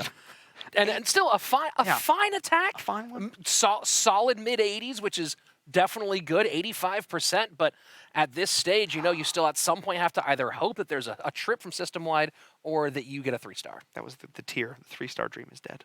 Yeah, no, I mean, look, I gave them the game plan. I told them this is how you get 15, but they didn't listen, and next thing you know, 2-star attack, but still a solid attack. Yes, still an incredible War so far from 007 Dynasty, but just a little bit more incredible from System-Wide Swap, who have the lead in terms of stars right now, and might look to, I don't know, continue to extend it. I don't know, maybe another 3-star hit.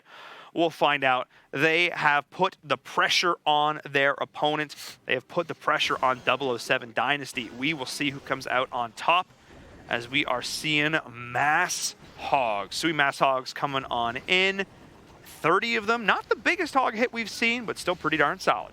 I always love seeing names like Brandon because that tells me that you just put in what your name was when you got the game as opposed to like came up with some sort of crazy IGN. Or what if Brandon's name is like Matt or Carl and you're just like, you know what, I feel like a Brandon. So the funny thing about that is I'm not going to name any names, but I worked with a caster a few years ago whose name was somebody else's name. Full name, first and last, and that wasn't his name. And he literally, it was his friend's name, and he picked it to troll him, and then he became a caster. So his caster's name was just his friend's name. There's a guy on Twitter whose name is John Jones. But John Jones, the UFC light heavyweight champion, his Twitter is Bones Jones. But people, when they get angry at John Jones, they tweeted him. They tweet at this guy who's like a scientist. I think I've seen this on Twitter before, yeah. He's turned into it. He enjoys it quite a bit, but it's always funny when someone rails at this guy, this like dude in glasses who is not a 6'4" killing machine. I mean, speaking of 6'4" killing machines, we have some P.E.K.K.A.s still. I'm assuming they're 6'. 7'5". Okay, whatever. She's jacked. All right. Look, they're going through. They're still doing some work. Did 40% damage to the base before the second half even came on in. Preemptive heal spells doing work, negating the Eagle Artillery damage, negating the multi-target Inferno damage. This is what I love to see. But an interesting adaptation was made. He actually used the Grand Warden earlier, not holding it back for the second stage of this hit, which means that the life aura is not going to be there for these hogs, which means that their extended push is, well, going to be a little stunted, especially because that queen's alive, and they don't attack that queen.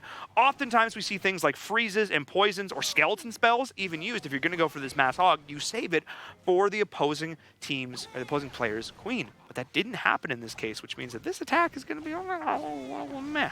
It's gonna struggle, and we're curious to see if Ice-T or if Brandon uses these wall breakers. Here you go, trying to create a little bit of room, but they don't get through the wall. Maybe he wanted to wait until there was some tankage, but not gonna happen. That's gonna be it for this attack at 71%, and System-Wide Swap opening the door a little bit on percentages. Yeah, so if their opponents are able to come back in and get the 3, that was the opening they needed for sure. The first attack to really, I think, go wide of the mark.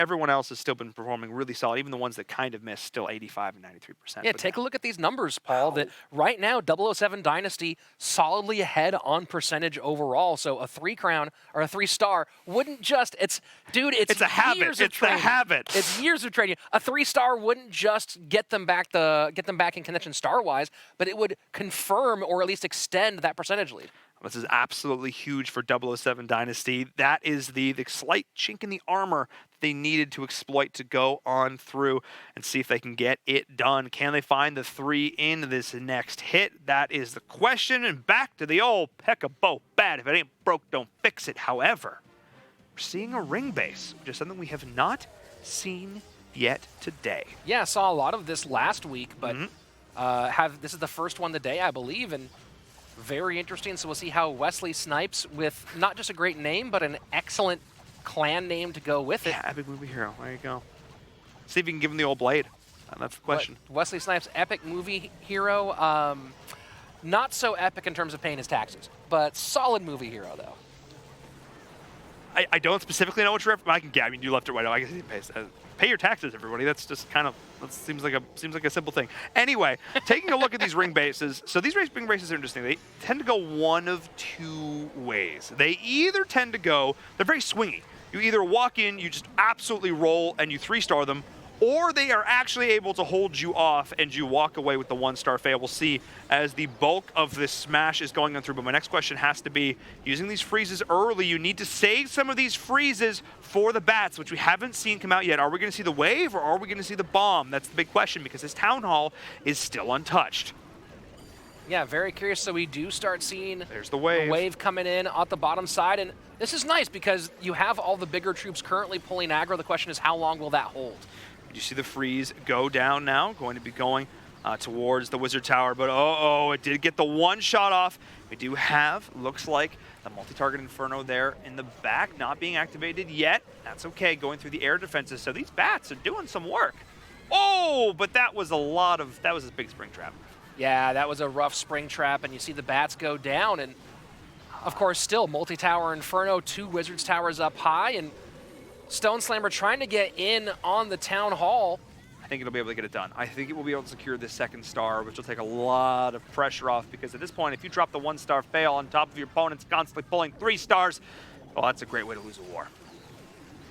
Yeah, but you don't just need to, to go ahead and get these stars. You have to make sure that you're also trying to maintain this lead when it comes to percentages as well. So really wants to make sure that Wesley Snipes is getting up into those at least mid-80s. I mean, I gotta be honest, man. A lot of the ring bases we see perform really well. And like, I'm looking at a game like Clash of Clans, just like my gut instinct when I'm looking at this is, yeah, put the Town Hall in the middle and put all the defenses around it. That seems to make a lot of sense to me, but apparently that's not the way that we see a lot of these teams go. But so far in the ESL Mobile Open, these ring bases have performed really well. I don't think we've seen a 3-star in a ring base in Season 1 at this stage. So nice defense there from Chalupa Lord, keeping it to, I believe, 81% there in the end. So solid hold on that defense. Yeah, Wesley Snipes just not able to keep the bats on the board long enough, and you wonder if at some point Wesley got a little bit nervous about possibly having a 1-star fail, so throws in the Stone Slammer onto the Town Hall rather than maybe going from the north or the west-hand side and giving some support to that bat push. You think the Vampires are better with the bats? Just saying. I don't know. Anyway, you think so. But we have 2 more attacks left in this war, and at this stage, 007 Dynasty is down. They need to pull off the 3, but if another 3-star hit can come out in this last war here, last attack from system-wide swap, they will cinch the victory once again. It is KJ coming in from system-wide swap. The P.E.K.K.A. Smash once again. We're going to start things off with a nice open funnel. I would like to see a bit of a queen walk into a queen charge. Really take your time with a little bit of patience on this one and do it right. So Baby Dragon's doing some initial work on the bottom-hand side, and you see Barbarian King with some bowlers on the left is trying to make a little bit of room, and here we go. Siege, Balloons, Queen, all going right for that Town Hall. Yeah, and this is what I was waiting for. Just, start things off a little bit slow, test the waters, open up this funnel, and then push on in. Off the back of the wall record, they're getting it done. Eternal Tome will be popped right about now as we do see that Town Hall go down. All right, there it is, and 1 more second left. Boom. Oh, wait, did they get damaged by the Giga Bomb there? That was oh so close. I may have missed it, but we are still seeing a good chunk of these troops left alive. They're charging on through with the help of the jump spell. They need to get this Eagle Artillery. Trying to get onto the Eagle Artillery, but the bowler's not looking at it. There we go. Finally does drop, and final freeze down. So now it's just left to what's on the board. KJ has gotten a lot done, but, Paul, you asked the question about if that Giga Bomb did actually go off a half step late on the protection from the Eternal Tome, and that might have been the case. Yeah, I would have to go back and look at the video on that one again. It was really, really close. I mean, he popped what I thought was the perfect time. It's when when I would call for it, when I would go for it myself, but the troops just not quite targeting, getting caught up a little bit with those other structures. Not quite able to get that down in time. Man, this is a lot of base. I mean, if there's any 3 troops that are going to do it, it's a Queen with her ability, it's a Grand Warden, and it's a bunch of healers. But at the same time, when you get stuck in these compartments, the Queen takes so long to get through the walls, which means we're not going to be looking at a 3-star here. Very likely a 2, and a pretty high, obviously a 2, but very high, likely a high percentage 2, but not a 3. I think you were also right to say it is also likely going to be a 2-star. That's more likely than not going to happen at this point. I mean, he's already got 2 stars. Yeah, that was that's where I figured that once you see 2 of them, that's a good chance. It's not like he's going to lose one at this point. That'd be crazy. Could you imagine? That's the next mechanic, and the next big client update is bringing a way to lose a star. Yeah, you miss one of your heroes dies without using their ability, and you lose a star. Ooh. It was like the ultimate punishment. It's like, no, you didn't fully optimize. That's kind of the bad game design that I would put in. So Queen pops the cloak and staying alive a little bit longer, but again, just going for a long walk around that box and quite a bit of damage. So here we go, final 8 seconds, and This might be able to hit, no, it's going to be just an 88, maybe 89%, 89. and that's going to be at 89% for KJ, so system-wide swap, leaving the door open a little bit longer for 007. I mean, this is a solid, respectable hit, so if it does come down to percentage, that high number will matter. I believe if we take a look at the scores here, once again, I want to re-equate myself with where we are in terms of these. Yeah? Oh, no, actually doesn't matter at all. All right, it all comes down to this one final attack. That literally didn't matter. It was 3 or nothing. 3 stars or you done. Wow. I mean, you'll love to see it and you hate to see it. It's great for us as the audience and the casters. This is amazing. Comes down to one final attack. But if you're this final attacker for 007 Dynasty, I mean, you know, bring out the baby powder because those hands might be sweating a little bit. Make sure you don't misclick or anything here. Get a nice drink of ice-cold water and cool down those veins a little bit. Yeah, drink that iced tea, and let's get into our final attack of the match. Let's get it done. It's Departed. That's an hopefully not ironic name, as the hope of them leaving or staying in this tournament rests in his hands, as we are going to be seeing interesting strategy coming in. It looks like a variation to pick a smash. We've got some hogs and some witches in there, though, which is kind of cool. I'm sure there's a very specific fancy name for this attack, and I don't know it. I also love just how pretty this base looks. It is very well designed, and to answer your question, to further your question about the Departed, Paul, the question is, will Departed end up being the Leo or the Matt Damon of this story? And you know, you definitely got to hope in his case that he's the Leo. Are you a cop? I don't know. That's the question. As we see the first jump spell to break in here, but that multi-target Inferno is under not a whole lot of threat right now. I appreciate the fact that he's prioritizing the side with the Eagle Artillery, but at the same time, that Eagle Artillery is being left out there partially as bait. This is the direction he wants you to go in if you're Wally Dragon King, who I might remind you came out of the gates swinging with a 3-star hit of his own, and now his base has got to hold fast against the Departed. And as these troops are splitting, there's not a whole lot of pressure on this town hall. Yeah, gonna wonder if at some point he pops something on the outside. You can see the mortar wizard tower on the top left. You can also see the wizard tower with a mortar pretty close on the top right. And he has a few troops available left for some offensive pressure, maybe to help clean up those outside defenses. But at the moment, just everything staying inside and getting eaten alive right now. The Giga Tesla doing some work on that P.E.K.K.A. We're seeing now the rest of these troops going through. We still, of course, have the Stone Slammer to go through this and try and take down this town hall. Should be able to do it, no problem. I just don't think there are enough troops. It really depends on what is left inside this Stone Slammer and how we can utilize this one last free spell. But man, this sweeper, it didn't get taken. Oh, it didn't get taken down through all of this, and it's being so annoying. Wow. Just pushing it. Oh, he finally decided to freeze it. He realized if he doesn't do this, he may not get this town hall. He may not even get the 2nd star. Can they take down the town hall? They're going to do it with these balloons. Yes, they get it done, but it's not the 3 rich and not what they needed. The Departed not able to get it done. Unbelievable play here from System-Wide Swap. The consistent 3-star hits from them. Absolutely amazing. And I have to say, looking back at this war, it really started off with those first 2 attacks. Those really kind of set the tone for the rest of them, those first 2 threes. If you were to look at either one of those threes, which one would you, I think, want to go back and watch? Would you want to see System-Wide Swaps or 007? I think we have to see System-Wide Swaps because they were the winner, right? They did take the wins. Let's go ahead and take a look at that System-Wide Swap one in a moment. And you see there at the end, there was the one pusher. So close. I liked the timing a lot of the way that the player Departed knew to drop the timing of the balloons with the Stone Slammer, knowing the Stone Slammer would get in front of the balloons. What he didn't take into account for was the fact that those would be all pushed back and not be able to actually get to the town hall the way he wanted. Yeah, just the way the sweeper was positioned. He cleared a lot of those other structures, but he still needed to make the beeline in for that town hall and just not getting that sweeper down. Maybe we would have seen, I don't know. It would have been really darn close. But let's jump in with that first 3-star hit coming out there. These are our LG highlights here for the ESL Mobile Open. Let's take a look at this war. And you can see, or at this attack, I should say. And it came down to some of the best bat usage I have ever seen. And I'm going to do a little bit of priming here. this area right here is where things get spicy. But we start things off on the outside here, and we're going to start to create this funnel here on the outside. Man, I am not nearly as good at this as Carbon Fin is. Here we go. All right, clear.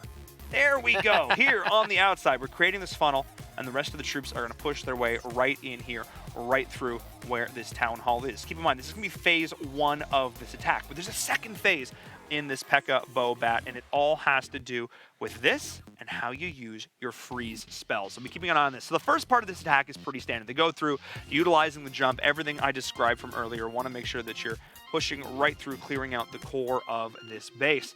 But in a few seconds, we're about to see things start to heat up on the outside, and just how he utilizes his freezes were absolutely fantastic. Also note, he was able to keep the Queen and the King abilities through all of this. He committed all of them to this attack right here, which I think is pretty cool, and he took down these structures so fast, and we're about to see part 2.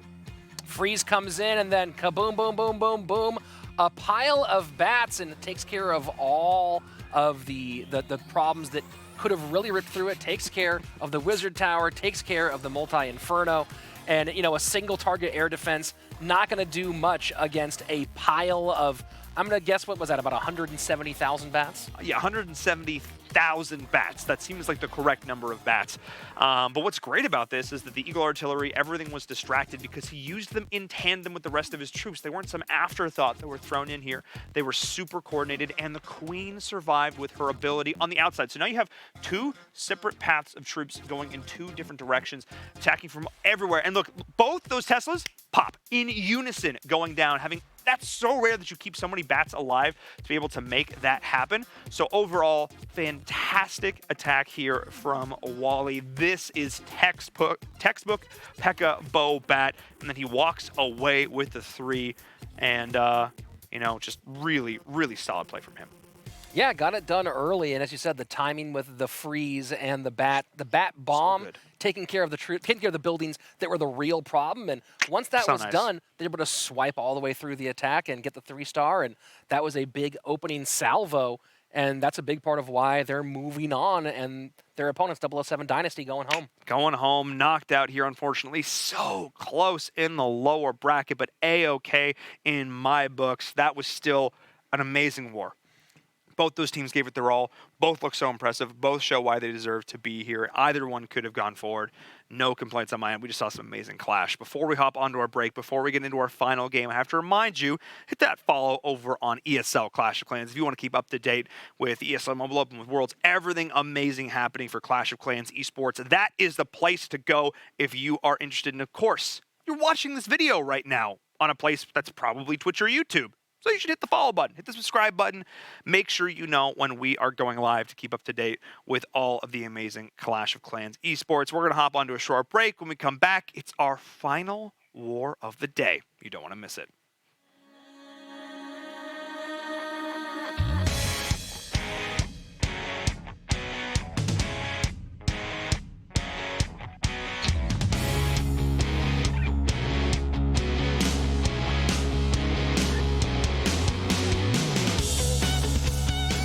This is the ESL Mobile Open, presented by AT&T.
This is the ESL Mobile Open, presented by AT&T. Hello and welcome back once again to the ESL Mobile Open Season 3 playoffs for Clash of Clans. I'm in Verum, that's Rich.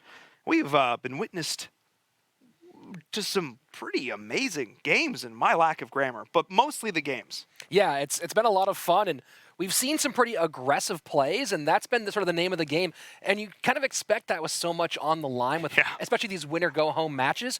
It's pull out all the stops. You know that you have to expect at this point that your opponents are going to get at least 1 3-star somewhere down the line. So you need to come out big every single attack, and we've seen that now, especially in our last match. It used to be the players, I'll play for the safe 2, I'll play for the safe 2. No, we're all about the 3 stars here today. It is go big or go home, quite literally in this situation now that we are in the lower bracket. Our last match of the day, of course, is going to be highlighting that. So let's take a look at our schedule for the day and remind you what we've seen and where we are going. We saw one Hive take down one in Rome. We saw Noble Knights take out the Trinity. System-wide swap taken down in convinced, like, sick game. 007 Dynasty. And then, of course, now we have one Hive Fan Club up against Golden XL. What a way to end the day. But before we get there, we talked about AnyKey quite a bit over the course of the day, so we're going to do one last shout out here before we get into this. If you're just joining us and you haven't heard me talk about AnyKey, it is an amazing diversity and inclusion initiative championed by Intel and ESL. And here, we are very happy to talk about the GLHF pledge, recently relaunched. Over 300,000 people have signed the pledge already. The pledge saying that, look, I'm going to be a good digital citizen. I'm going to stand up against toxicity online. And of course, you get a global Twitch badge that you can use anywhere on Twitch. It looks just like this little fancy little key right here. Yeah, there you go, this little pin right there. Perfect. Awesome. So we got a chance to sit down and chat with some amazing people in the industry, hear their thoughts about AnyKey, the pledge. Let's take a look at that video.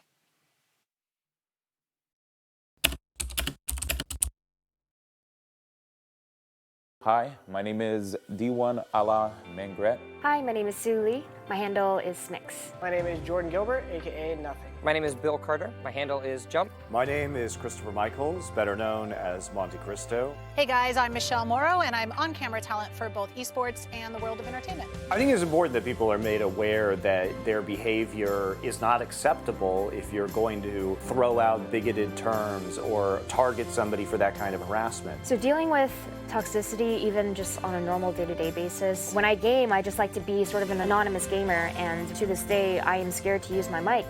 I think that anytime you can sit someone down that has a negative mindset or has a sense of toxicity, think about who you're affecting. If I had the ability to confront a troll face to face, they would not be the keyboard warrior that they are inside of the game. The GLHF pledge is super important. Anything that's encouraging people to promote positivity, to promote understanding, to promote sympathy. It's cool to see that people are going above and beyond to be a voice for those from a community that may not be as well represented in gaming. You do matter. GLHF.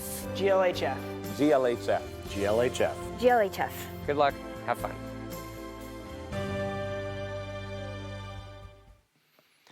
We heard it there. Good luck, have fun. Something I think I've been typing in video games for like 15 plus years. So I do a lot more GGWP because I'm taking L's back and forth. So, you know, but in the end, it's all about having smiles and good luck, have fun. A great way to wish some positivity towards the people you're playing with, playing against, and towards the community overall. Oh, absolutely. So be sure to check that out. Exclamation point GLHF in the chat. Let's take a look at the bracket as we round out our day here in the lower bracket, where once again, between one of these two teams, one of them will be going home, either one Hive Fan Club or Golden XL. The victor will be facing up against When in Rome, but they still have a gauntlet to go through, Rich, if they want to make it to our live finals at DreamHack Atlanta. And you see the value of the match that we just watched. The win there was essentially 3 wins. It essentially got you just one step away from Atlanta, as opposed to now the journey that the other teams have to go through. So you can see how important just one match can be. And now we're down to an even more important match as we get to this final one, where again, it's another win or go home opportunity. And a win here, of course, gets you one step closer to Atlanta. A loss means you'll regroup and get ready for Season 4. That is the plan. So before we jump into this next match, I have to talk about some words, some fighting words, because as much as we're all about positivity, there's also time for a little bit of fun banter and trash talk. In this case, it comes in the form of Smash Machamer, who has some words for his opponents, which are, Smash is coming.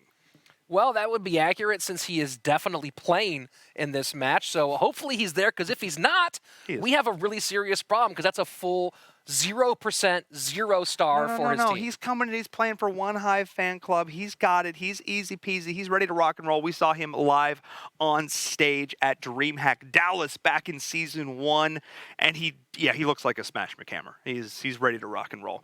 Big guy. He's ready to go out there and play some Clash. So I'm excited to get into this next match. We had to give predictions first, though, before we too ahead of ourselves. Well, you know, the person who talks trash has to back it up. So I'm going to go ahead and back up Smash and his squad. There, perfect. All right, we're going to go over to One Hive Fan Club. I'm going to do the same because I love the fact that we get some banter from these teams. Fun, obviously, back and forth. These players all know each other. They've been in the community for like 5 years. They've all been playing together. It's all in good fun. But also, yes, Smash is coming. That's like the best Game of Thrones spinoff ever. I love it. Okay, let's jump into this first attack. Look, don't look at me like that, Rich. It's like what? Don't look at me like that, Rich. And opening things up, it's going to be Urban Legend for One Hive Fan Club, and take a look at that. Some more P.E.K.K.A. Smash. Yeah, we're seeing it there. Not bringing the bats to play. Got the healers in for this Queen Walk. Going to be starting things off, creating that funnel. A very fast rage. I love this decision, actually. Just get a little bit more value out of those balloons as well. Maybe even take down the Archer Tower, which is going to create just a little bit more. Oh, it's actually not a Queen Walk. It's actually a Grand Warden Walk, which is something we started seeing a little bit more come out, because the Grand Warden actually has the longest attack range in the game, which means that he can actually hit things, I don't know, like this Inferno Tower here, should he so choose to target it. Yeah, it looks like he should turn towards that Inferno Tower. No, goes ahead and he supports the troops. Wow, just maybe a little bit early with the support drop, because could have taken that Inferno Tower out, and now going to be inside that box. So we'll see if Urban Legend able to go all the way around the board and get back to it. Yeah, we do see the poison going down to deny the CC. The Eternal Tome coming on in should be. Ooh, didn't quite get all of those shots from the Eagle Artillery, but did manage to deny the Giga Bomb, as well as the shot coming in from the Eagle. Pups are there. The Queen did pop the Lava Hound through all of that, but the bulk of this force is still intact, still looking pretty darn good, cutting through the core of this base, but they need to be able to get in towards the compartment with the Eagle Artillery. That is the #1 prime time target for the rest of this hit, and it looks like the troops are getting there. All over. Eagle Artillery does fall. Expo's locked on one lone P.E.K.K.A. trying to break through the wall on the bottom side, and one Multi-Inferno does go down. And now trying to move up towards the north and get to the second Multi-Inferno, but a lot of walls to break through on the way. Yeah, I mean, I understand the thought process from Urban Legend. Look, I don't have any more time to waste. I need to get the rest of this attack through, but it may have cost him here. Finally, though, able to get into this multi-target Inferno. Didn't cost him actually that much time in the scheme of things, but hopefully it didn't take these troops too far out of it, and kind of ending how it began here. As we're seeing the healers and the Grand Warden up here, up at the start. And now the Queen, she's stuck all by her lonesome down in that bottom compartment, and, well, she's going to be there for a while. And just barely keeping those last couple healers alive, able to break through and get the air defense down. Of course, still one more air defense down on the right-hand side, along with 3 Teslas, but this is a pretty solid 75% already with 30 seconds remaining in this attack. Yeah, we're going to see north of 80 at this point. We're going to see those P.E.K.K.A.s go through, still very healthy with the healers to back them up. However, that air defense will be taking them out because, of course, the Grand Warden is going to be supporting them, attacking whatever the P.E.K.K.A.s are going after, and, well, P.E.K.K.A.s aren't going to be attacking that air defense. So the healers do end up dropping, which is going to slow down these final few pushes here, but it doesn't matter a whole lot. We only have 5 seconds left on the clock. Yeah, and maybe see if that one lone minion can get the elixir pump down on the top, and it does. So an added percentage point, 88 on 2 stars, not a bad way to open up our final match. Hey, I like it. 88% is solid. I mean, look, anytime you're at above 85 at the start of a war, that is the kind of pace you want to set for the rest of your team. As you said, it takes a little bit of pressure off. If you start things off in like a 65, it's like, oh crap, we're uphill battle the whole rest of the time. But now, I'm feeling pretty good about that. Well, you have to wonder, though, if that Warden had been by himself just a half second longer, maybe taking out that multi-Inferno. Just because you have to think about each individual building and how it affects the entire flow of everything. Do those P.E.K.K.A.s not waste time going through those walls? Do they instead go down and get towards that lower half, or instead of going up that direction? And those are questions you can't answer because that's not what happened. Yeah, there's so many if or and or but if or what situations in these attacks. All you can do is sort of look back and say, okay, what did I do? What can I improve with the information that we have now after we have done the hit, learn from it, and improve? But of course, these players, they don't have a ton of time to scout. They only each get one attack. It's really go in with your wits. How can you adapt on the fly? Those are the big questions as we're seeing the Sui Mass Hog coming in here from Jason. We'll see how he does this from Golden XL. There's the preemptive jump. I got the Ice Golem coming on through. That's a fun little adaptation. Now, Jason from his clan is Tasteless, gents. Is that referring to the Warcraft 3 caster Tasteless?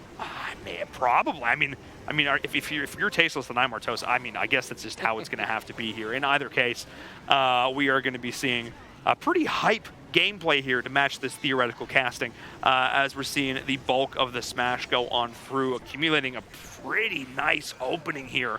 Over 30% before the Hogs have even jumped onto the field. But again, a slight stylistic variation. We're not seeing the support going in with the Grand Warden. Instead, having the Grand Warden start things off with the rest of the attack. Though the heal spell is here to keep the Hogs happy, we don't have the Eternal Tome at this point. So we'll see how these last 3 heals are used.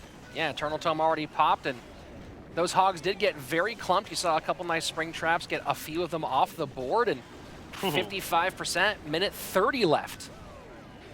Minute 30 left on the clock, 60% and climbing. Still quite a few Hogs to work with, but we'll see if they can get through these last key defensive structures, not finding the freeze, getting it onto that multi-target, and they still have a lot of ground to cover to get there. This multi-target Inferno, it is the final boss that they need to clear to get through this base. There's still a lot to work with the King on the outside, though, doing cleanup duty. This is actually huge to the defense, and the multi-target will go down with a minute left on the clock. I'm just saying, maybe there's a chance. And really got to hope for Jason that those Hogs go. Okay, so a couple of them do go the way he wants because that BK is going to take care of everything right down here, but a couple Hogs go and join in as well. Would have loved to see those go up and start getting work done on the upper side. 40 seconds left, and the big question is, will they be able to get through all of this fast enough to take care of that last elixir? I think they will. Rich, not to cut you off, but I think the question has already been answered. There we go. 98%, not much more to go. And you see 3 stars coming in, 20 seconds left. Very, very nicely played. Jason looking solid, terrifying. I mean, it's Halloween month after all, so coming in like a juggernaut. No surprise there. Looking really solid. Look, machete in hand, I'm just saying. Well, you know, he went from a small child to a 6'10" killing machine, and we saw the results there. A 3-star to fire back against the 288 from his opponents to open up. And I talk about this every single war, how important the first attack momentum is. And when you now put your opponent on the back step, you now put the pressure on them and say, look, man, I called you out. Will you answer? Will you raise the bet at this point? Where are we in this high-stakes game? Let's see what one Hive Fan Club is going to do. Can they pony up to the bar? We're going to find out in this next attack. What are they bringing to the table? What strategy will they be relying on? And it's another tried and true. A little slight variation, though, not quite Sui Mass Hogs. You are going to have the healers in to support this initial opening push with the bowlers. And so it's kind of like a Smash hybrid with Hogs thrown in. Interesting, they're not sort of doubling down on any one specific strategy here, but sort of hybridizing a couple of popular ones. So P.E.K.K.A gets a couple buildings down, but does go down fairly early. Enough, though, to support this funnel and get it in straight to the King Tower, and it's going to be a fairly easy path for the smash. Yeah, the Town Hall going to be getting frozen by that opening Ice Golem.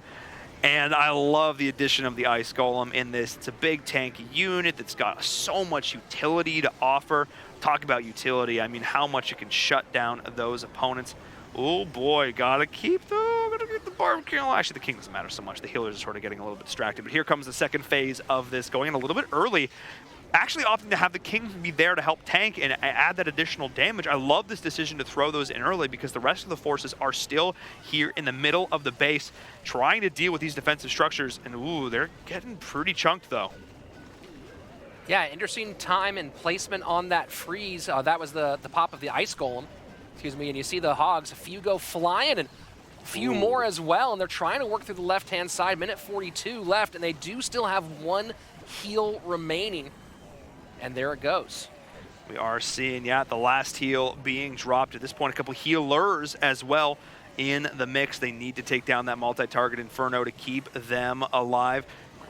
Everything is there. These hogs are looking like, though, in a pretty good... Oh, I was going to say in a pretty good spot, but that last-ditch spring trap to shut them down. Oh, no. Wow.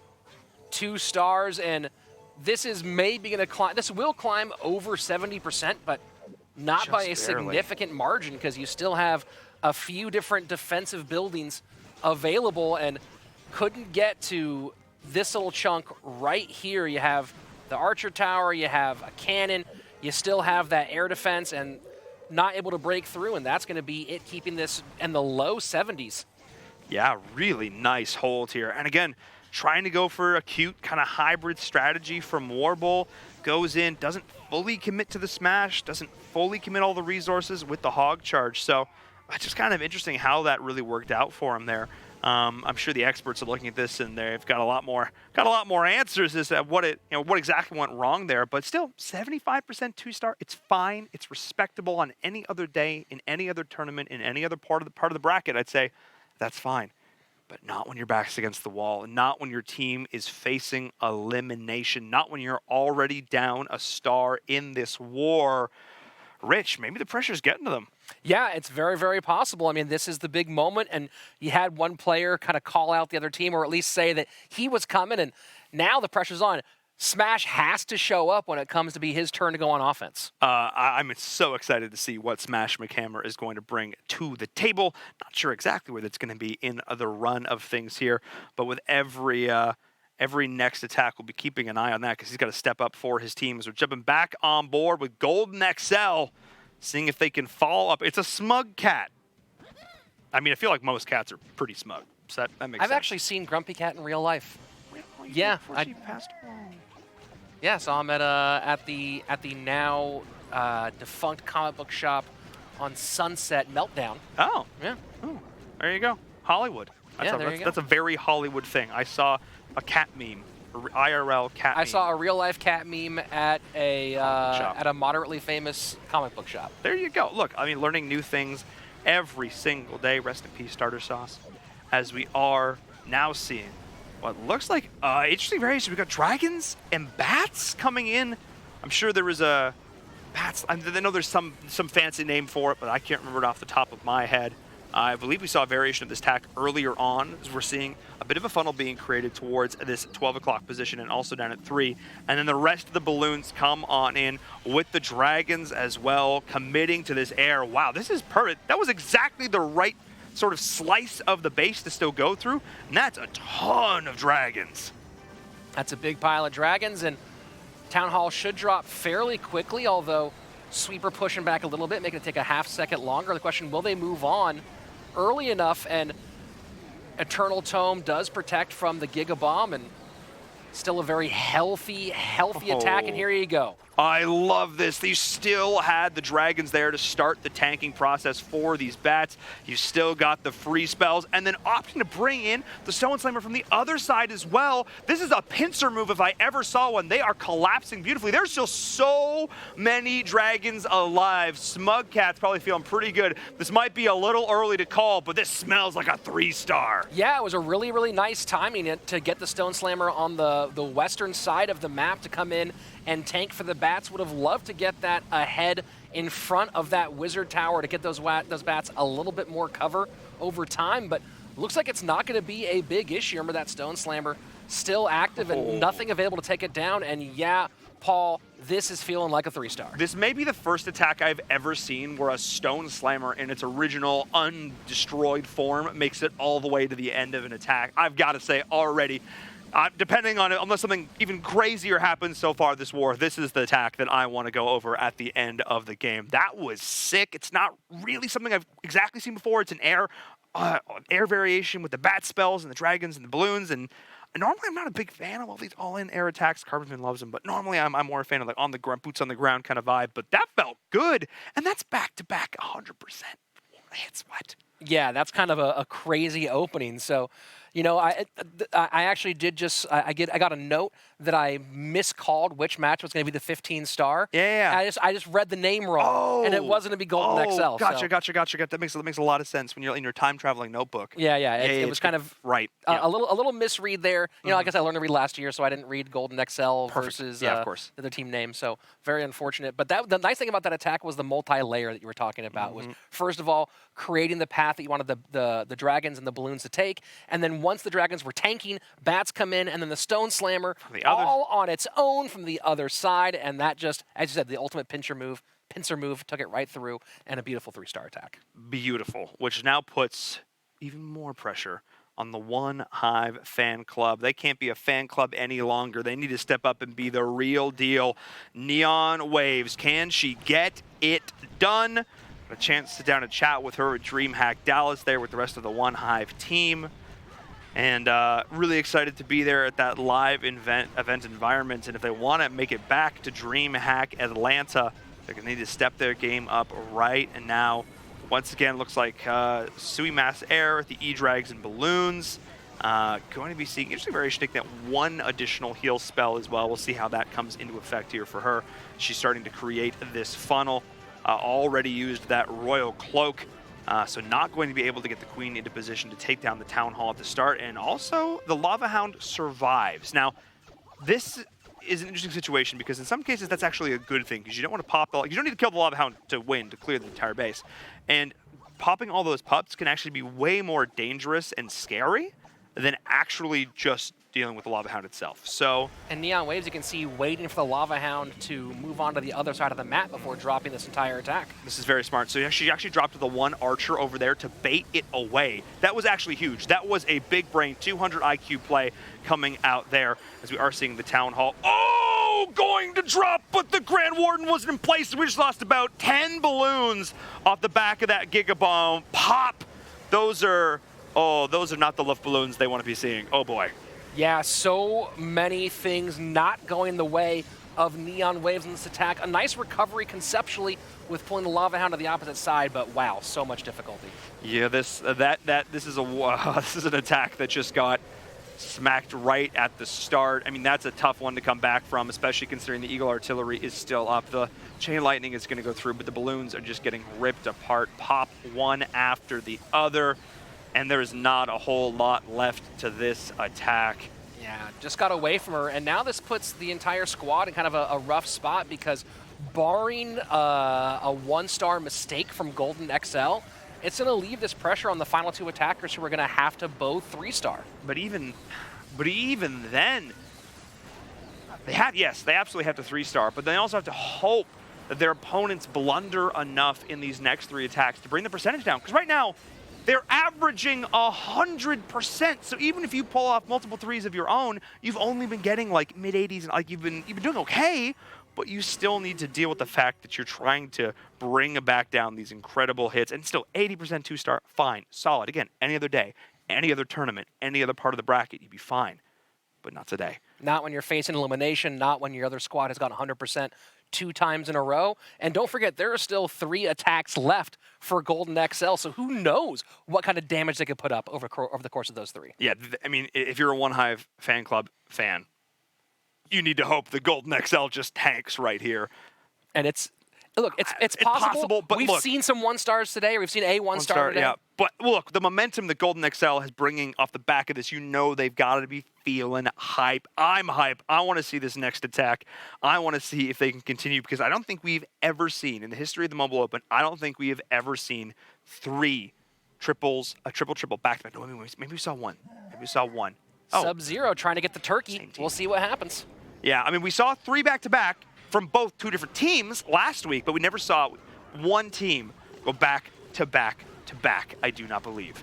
So we're really curious to see this. All right, let's take a look at what we're bringing to the table here. It looks like we're seeing a lava loon coming on through. Of course, you've got the poison and the skeleton spell. That is very important. And the skeleton spell is huge with the freeze because you need to be able to drop those on the opponent's queen in order to shut her down. You freeze her, you drop the skeletons, use skeletons to take her down because, of course, none of the balloons and lava hounds are going to be targeting her, and she can just absolutely shred through those. So watch for that play here from Sub-Zero. Of course, using those freeze spells, well, should be no problem.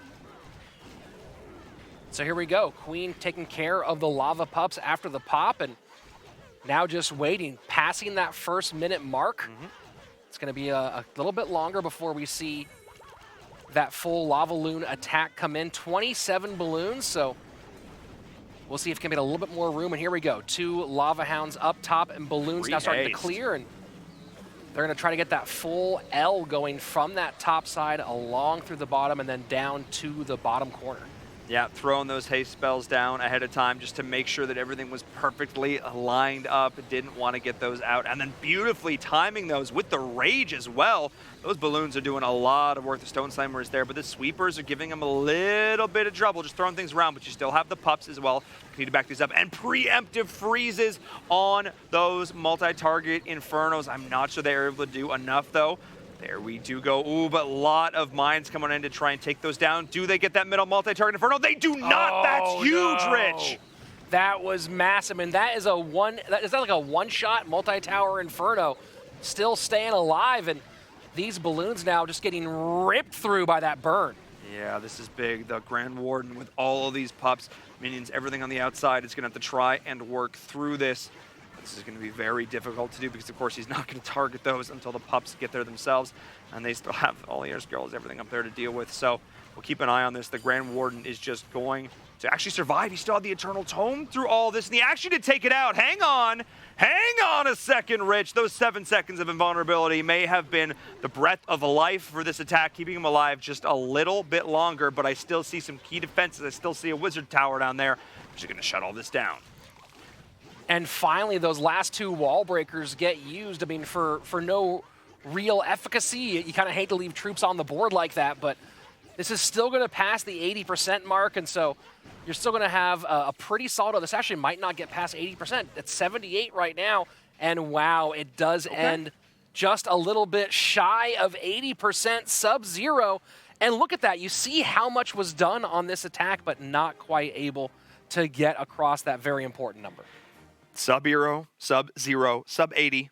Not ideal, but potential. Potential if you are a fan of the One Hive Fan Club, because that is the kind of attack that will potentially leave the door open for them if they can pull off these back-to-back 2s.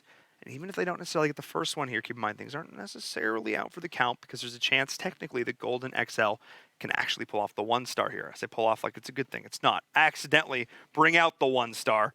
There could be a bit of a stumble, and that would be a big door opening. But of course, you never want to leave it in your opponent's hands, so One Hive Fan Club definitely wants to get 3 right now. I love it. This is something, you know, we're on the same page when it comes to this stuff. You never want to rely on your opponent to make a mistake in order to win. That's never the situation you want to be in. So let's see if they can take matters into their own hands here with this next attack. Only 2 attacks left.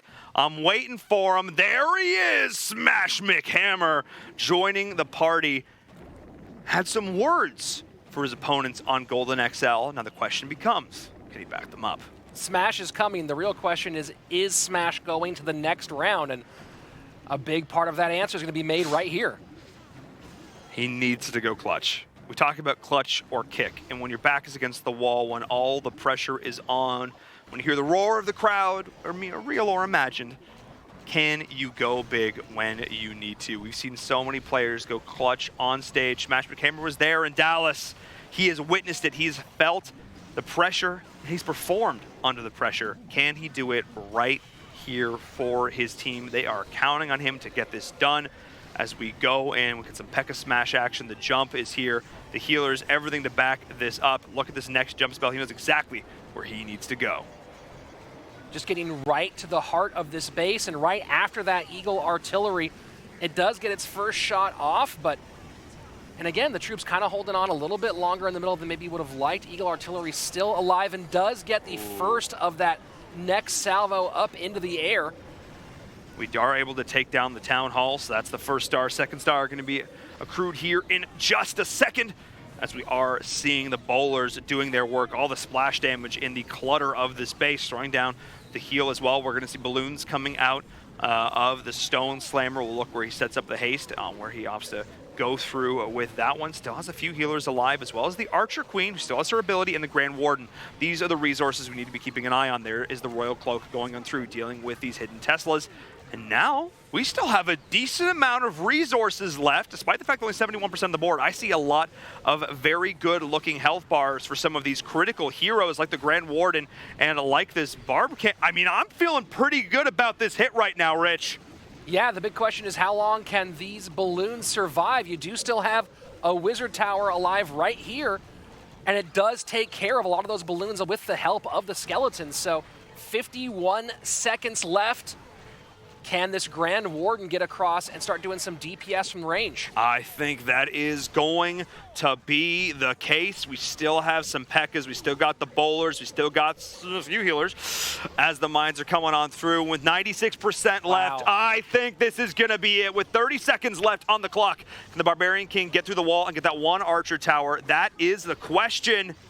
It does go down. That's only huge. 2 structures left. That is going to be the hit. 100% Smash Machamer going through when he needs to and finding that triple, keeping his team in the game. Change his name to Clutch Machamer because that was massive. That's exactly what they needed at the moment they needed, and that's why he was confident enough to give those words early on before this match actually began.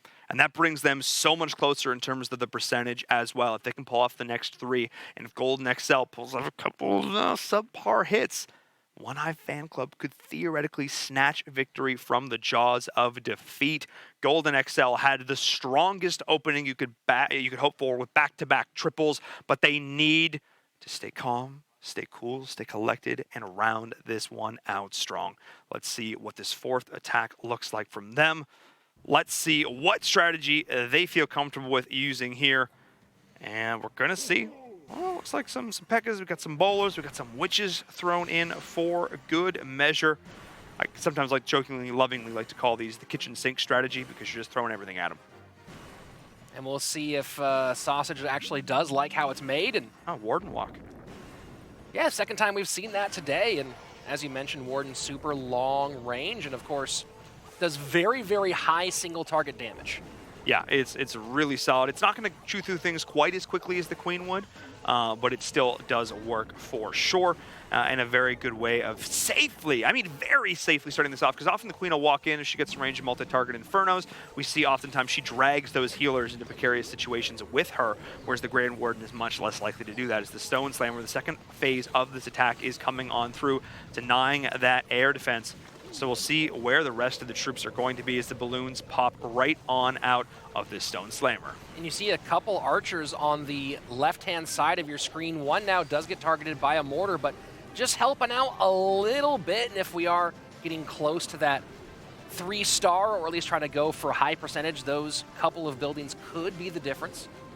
Yeah, we're seeing just kind of a slow and steady wins the race strategy here from Sausage, who still has the bulk of this attack to push on through, and the Grand Warden is still here, still happy, healthy, and chunking away at these defenses. You can see the aura there that he's going to be generating, but now that the troops have come into play, those ground troops, notice everything else that was played so far from Sausage, because this Warden was set to ground mode, he didn't go and assist those. This was a super heads-up strategy from him, but now that the rest of the ground troops are played, he's going to be going and changing things up. But he's dragging his healers in. Come on, buddy, no. I just praised you for this. No. Dragging his healers into the multi-target Inferno. Doesn't really matter, though, because everybody is going to be looking in great shape with this Eternal Tome as they take down the Town Hall. There was a great moment where you saw the Grand Warden healers going right close to that multi-Inferno and then played up at the top, got the P.E.K.K.A.s down, knowing the Grand Warden would go that direction in support, pulled it all away and kept them alive just long enough to turn this into a massive, massive run.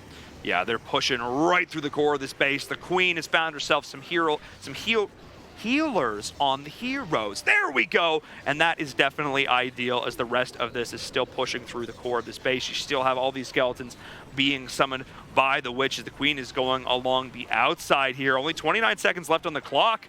And some defense is not going to be a 3-star, but a nice high percentage too, for sure. Yeah, a very solid high percentage too. And again, keeping that Grand Warden and the healers alive. You see those healers, they got hit a fair bit, but if they'd stayed in range of that multi-inferno early on, that could have spelled a lot of trouble for this attack. Instead, heads up play, knew when to get the ground troops down, move the Grand Warden and the healers out of range, and now we're seeing this as a above 90% attack for Sausage in a big time spot. Very nicely done from him, 93%. Again, they're still ahead in terms of stars because of those 2 early 3s. So keeping the percentage high is just building in a little bit of buffer, because even if their opponents pull off a 100% 3-star to finish it off, even if one Hive Fan Club can do it again, they still may be playing that percentage game, which is why these hits are so important. Keeping it 93% and above, that's actually raising the overall average. You are contributing net positive to your team, and that is so important when the match is this close. And we only have 2 attacks left, 1 for each side, and of course, one Hive Fan Club back against the wall. Needs to get 3 stars here or their season is over. Very excited to see what they can do. Yeah, I mean, again, there's theoretically a chance as we go into this last attack, even if they don't 3 of their opponent's 1-star, technically, yes, technically there is a chance. But you're pretty much right here. They need the 3-star to stay in this because at this point, they're in the lower bracket. They're done. 6 weeks of open and closed qualifiers, 2 weeks into the playoffs. They do not want to go out yet. They want to have an all-one Hive finals at DreamHack Atlanta, and we'll see if this is the strategy to get it done. We're seeing another one of this mass air with the Lava Hounds, with the balloons, the wall breakers as well. They get them in there. And notice one lone earthquake to activate that town hall if they need to do so, because of course the balloons and everything won't target it unless it's turned on, hitting that 50%, or of course using that earthquake spell to activate that. So interesting how they're pulling all of the CC up to the top here and then using that poison to burn it down. I love these small little plays from Jelio. Well, you see where the BK is coming in to clean things up. There was right here 1 extra tower that was used. I can't remember if it was a cannon or what they were going after. Might have been a mortar, but a couple balloons didn't get shots on there, so it was a couple balloons thrown away, and gotta wonder if maybe Jelio had a different plan for those, and now the BK going to do a lot of work up there, but maybe go down 1 building shy of the damage he'd expected from it. Yeah, it's not ideal. Wow, that is a long range on that Expo, just working away on the queen. She still does, of course, have the Royal Cloak, and she's taking down a very key structure. Okay, wow. Well, she's all right. No, a little bit long. No, okay. And she's down. And she's down. And the enemy queen is still alive, and you don't have poison. That's going to make this mass air strategy a little bit more complicated, making the chances of 3 stars much, much lower. Jelio would need to go absolutely clutch at this stage in the game to get it done, but the chances of the 3-star are growing slimmer and slimmer with every passing second. Can he make it happen? There are the rest of the balloons going on through the Grand Warden to support. They're going after the Town Hall. They need to get this 1st star here, Rich. This is step 1 of 3 on the path to success. There's the earthquake to activate it. Here we go. All right, now pretty deep in, and balloons now in a mass clump moving all the way through down to the bottom right-hand side. And what looked like it was a lot of trouble now has a bit more life. Grand Warden does not have the ability to protect those balloons at this stage, so all that's left is the heal. You see the haste does come down, trying to move things a bit faster. Yeah, they are trying to get things through as fast as humanly possible. Like you said, trying to take down those last remaining defensive structures and trying to sweep here. We do have that one wizard queen, tower. Though. The queen is just, she's just going to clean things up. She's just going to pop a pile of balloons. Queen stays on the board, and that's going to be it for the dreams of One Hive Fan Club. Going to fall well shy of that 3-star. And you can see all these defensive heroes still hanging out, taking a look at the number of structures they still have remaining. Well, it's not 0, so they're feeling pretty darn happy. And this is now a very, very rough situation here. We would have to see a catastrophic 1-star fail come out of their opponents to lose at this point. At this point, theoretically, it's possible. If they 1-star fail below 50%, there is a chance between percentage and stars that Golden XL could drop it, but ooh, it would have to be incredibly low. But it's not technically over yet. It's not over until it's over, but one Hive Fan Club hoping that Golden XL trips and falls during this final attack, maybe loses sight for a little while, an act of God, an act of weather, an act of something to keep their hopes alive at going to Atlanta. Yeah, things are looking grim for them at this stage as we look at our final attack of this war. The attack to determine who will advance in our lower bracket, whose hopes and dreams will stay alive one war longer. Sui Mass Hogs is going to be the answer for Cool Runnings. Needs to stay ice cold in this one, just needs 2 stars to walk away with the win. And Cool Runnings better hope they perform better than Jamaican bobsled team. You don't want to overturn in the final race for qualifiers. You didn't have to bring that up. Why not? It was sad, man. It was an adorable movie. No, because they walked the bobsled across the finish line at the end. It was actually heartwarming. They still had that within them. Oh, okay. Well, you know, I'll take it. I take it back. We're gonna look at it that way. It was definitely a heartwarming moment, as you said. But taking a look at this one, 14% in climbing. The Queen's still alive. They did bait out all the CC, which is great. But they're still gonna hold on to that key poison for when they need it to deal with that opposing Queen, I believe. Yeah, still chilling out in the base. So we're keeping an eye on that. And I love the patience here coming in from Cool Runnings. So that wasn't exactly the Sui Mass Hog, I guess, because they do have a couple healers to support this, but it's definitely still focused more primarily on the hog element of all of this, which we're going to see coming in very shortly now that those pups have been cleaned up and dealt with. I think the question mark is now going to be how much time do you give to this Queen before we start things off? Well, it's not a whole lot. We're dropping a few of those hogs to continue to work on the funnel, and then everything else is going to start to go right on in. Interesting choice. He's not committing all of them, though. Cool Runnings, what's going on? Yeah, I mean, does get the first Eagle artillery shot out, second one out as well. You know, not a ton for it to target. Maybe trying to figure out what the timing's going to be to pop those in, but a minute 20 left and still holding on to the primary. There we go. There we go. Finally getting in near the top left-hand side of your screen. Yeah, coming in from that 9 o'clock position. Going to look to take down, I mean, a lot of work still to do. Spring traps left and right, but 3 multi-target Infernos is going to be so much defense to chew through. I don't care if you still have the Archer Queen. She does not have the Royal Cloak anymore, and now you're popping a good early Eternal Tome. I like this decision. Want to use that early, want to try to keep up as much HP as possible, but you only have 1 heal spell left in the books here, Rich. That's not a whole lot of resources to work with. That's rough, and I think that was the Stone Oh, that's the 2-star! That's it. I'm so focused on this is the GG. Rich, they did it. That was it. There's the 2-star. There you go. 2-star in. And I was confused. The Stone Slammer went down very, very quickly. I didn't get a chance to see how it happened, but 2 stars is going to be enough, and everything at this point is just icing on the cake. Yeah, it's all just gravy at this point. And man, they're lucky they didn't need to pull off a 3 here because this attack was not super ideal, but you know what? It got it done. 2 stars was all they needed. 12-11 going to be that final score count. I think they still would have won in terms of overall percentage anyway. So looking pretty darn good here for Golden XL.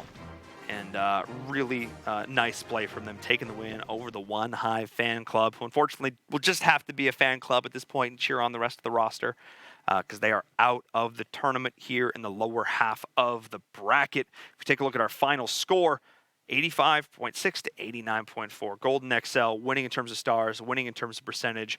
Back-to-back triple openings is a great way to get that done. Yeah, that'll do a lot. And, you know, you're talking about that percentage battle. A true 1-star fail, I mean, dropped all the way from, I think, 93 to 89%. So if it had been really down low, a door was certainly open. But in the end, you can't bet on your opponent going low percentage. You can't bet on your opponent going for 1 star, and especially if your opponent opens up with 2 triples to start the match. And that's it for Golden XL. Moving on, 1 down, 3 more wins to go to get to Atlanta. And they still have a long road ahead of them. I called it the gauntlet earlier because it truly is all of our top teams pretty much still in the competition at this point. But I want to take a look back again at that hit from Smug Cat in our LG highlight of the match. Looking so good here I'm becoming a new bat believer here, Rich, because we've seen so many fantastic mass air strategies that just do so much work here. And it starts off at the top. We start things off with the funnel. But as I accidentally close the telestrator. There we go. All right, we're going to coming in here along the top side. This is sort of our first avenue of assault. Going to be starting things off, beelining in towards this town hall. But then the second aspect is when the bats are going to come on through here along the outside. We'll keep an eye on that one. Keep an eye on the bat wave. I'm just going to leave these little squiggly lines on the screen just to make myself feel really good about these, just how I'm predicting these motions. Well, not quite predicting, but you know what I mean. Yeah, I have heard predictions usually happen about 15-20 minutes after the initial event. And yeah, Smug Cat, though, you can see just taking his time, really working on the top-hand side, and now you see the balloons and the dragons coming in. And it's a pretty easy L shape that they're going to try to make their way through. But as you mentioned, once they start tanking in that area, right near that wizard towers, where we're going to see that bat wave come in, and it's going to take care of, once you see the wizard tower distracted. And the freeze. Boom, turning the wrong direction, completely distracted. And that bat wave should be dropping very, very soon. And there you go. Not having to use the freeze because you already have everything being taken care of, and that's when the freeze comes in for the second Wizard's Tower. Just really, really nice overall. Just solid play here from them. I gotta say, just very, very pleased with how this hit went through, just showing that players are getting so much better utilizing these bats, utilizing the freezes, and having those additional, because before it used to be the bats used to come in like it was an afterthought. Everything else would go in, would die, and you kind of use the bats. But it's wait, no, use them with the other troops, support the other troops, because if you have more active DPS on the field, that's the faster you're taking down the defensive structures, and it's the longer you're maximizing the HP of the troops that are already there. So it's a win-win-win situation. The Stone Slammer surviving for so long, having these dragons to clean things up. Smug Cat, what an absolute mad lad, just does it there, getting the second 3-star hit for his team. Really great play from him, and that was that 3-star they needed to pull off the win. And you saw the Stone Slammer coming in from the west-hand side from around 8, 9 o'clock of the map, and it came in, got some more tankage in for the bats and clean things off. And as you said, Stone Slammer not often staying alive and finishing out a full attack, in this case did. When you start off with that level of style, it's hard to fall that far from it. Yeah, I mean, it's really tough. It was just, yeah, I think that's probably my favorite attack of the day from Smug Cat. Looking pretty good. I mean, Smash Machamer, look, he had big fighting words for his opponent, and he backed them up. He pulled off the 3. He kept his team in it. Just not quite enough there to deal with the back-to-back triples of their opponent. A really fantastic final match from them. That's exactly how you want to go out in a match that is that close. But of course, that is their final one in the lower bracket for Season 3. Of course, none of this would be possible without the presenting partner of the ESL Mobile Open, AT&T. We've had so many great games today. None of this would be possible without their support, allowing us to put on this fantastic tournament, helping to back up the prize pool. Again, over $300,000 for the year. Absolutely amazing. Supporting the grassroots of mobile esports, growing it here in the West, open to all of North America. Over 300,000 people have competed in it's bigger than the city I grew up in, which is crazy to think about. So gotta give a big shout out to AT&T for helping us make this a reality. And of course, I also have to thank our newest sponsor joining us here in Season 3. It's LG, coming in with the LG G8X ThinQ with LG dual screens. This device is fantastic. I'm so excited to see the players utilize it on the big stage at DreamHack Atlanta. Just the ability to multitask is great. I'm very curious to see if those players use it. So second screen is maybe strategy notes, maybe some research they've done on their opponents, maybe some ideas of, okay, I have these attacks that I've trained and that I've practiced, what I might use in certain situations. Or maybe they just want to read a nice book or watch a video while they're playing and multitask that way, keep their relaxation up while their game is focused. Yeah, I just have a little rainy mood or something going on. Well, I don't think you could do that. Actually, don't do that. But no, I love the fact. We'll see how if they choose to utilize the second screen. Of course, it is removable, which is fantastic. So you have so many options when it comes to that. And we'll be seeing them use it on the main stage there, like I said, at our grand finals. But let's take a look at the bracket, the final bracket now, going into our last week of play. Here in the lower brackets, the Trinity up against System Side Swap. One in Rome taking on Golden XL. That's going to be a sick match. It's going to be really great. That's going to be really good. And then, of course, our upper bracket, we have only one real game that needs to be played here. The winner between One Hive and Noble Nines will go on to a grand finals. For One Hive, that'll be a repeat journey as they did come out in Season 1. So we'll see how they do there. Pretty fantastic.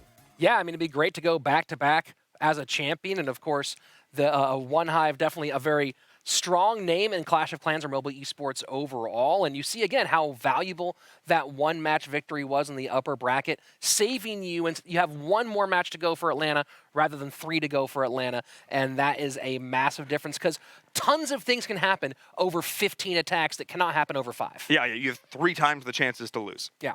Or 3 times the chances at victory. That's true. 2 ways to look at it. No, but seriously, yeah, they're definitely in a better position in that upper bracket. So before we say goodbye, before we say good afternoon, good evening, good night, I want to remind you that if you haven't signed up for the GLHF pledge and it's something you're interested in doing and stepping forward and saying, hey, I'd love a universal Twitch badge that shows off my stance towards ending toxicity in online gaming, you can absolutely do so. ! GLHF into the chat or head over to AnyKey.org/pledge. Of course, also be sure to hit us up on the social medias at ESL Clash of Clans on Twitter, or if you're on Instagram, you can hit us up on ESL Mobile. We're doing a bunch of cool behind-the-scenes stuff, which you can keep up to date with. And then, of course, if you're on Twitch, if you're on YouTube or Facebook as well, be sure to hit the like, subscribe, or follow buttons on those respective pages so you can keep up to date on when we are going live. And then last but not least, of course, from us on the day, thank you so much for joining me here, Rich. It's been a blast. Thanks, Paul. Yeah, it's been a lot of fun hanging out with you. Haven't seen each other for a while. Yeah. Getting to come in and hang out, talk some Clash of Clans.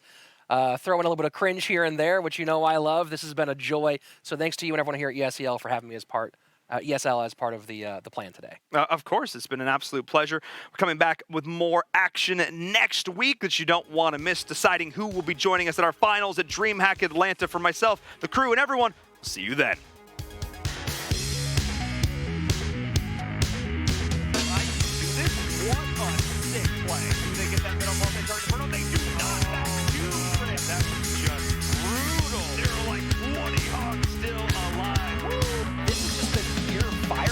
Back and forth. But that was the structure. I was like, if they're going to cause some heartbreak, it's going to be that 99.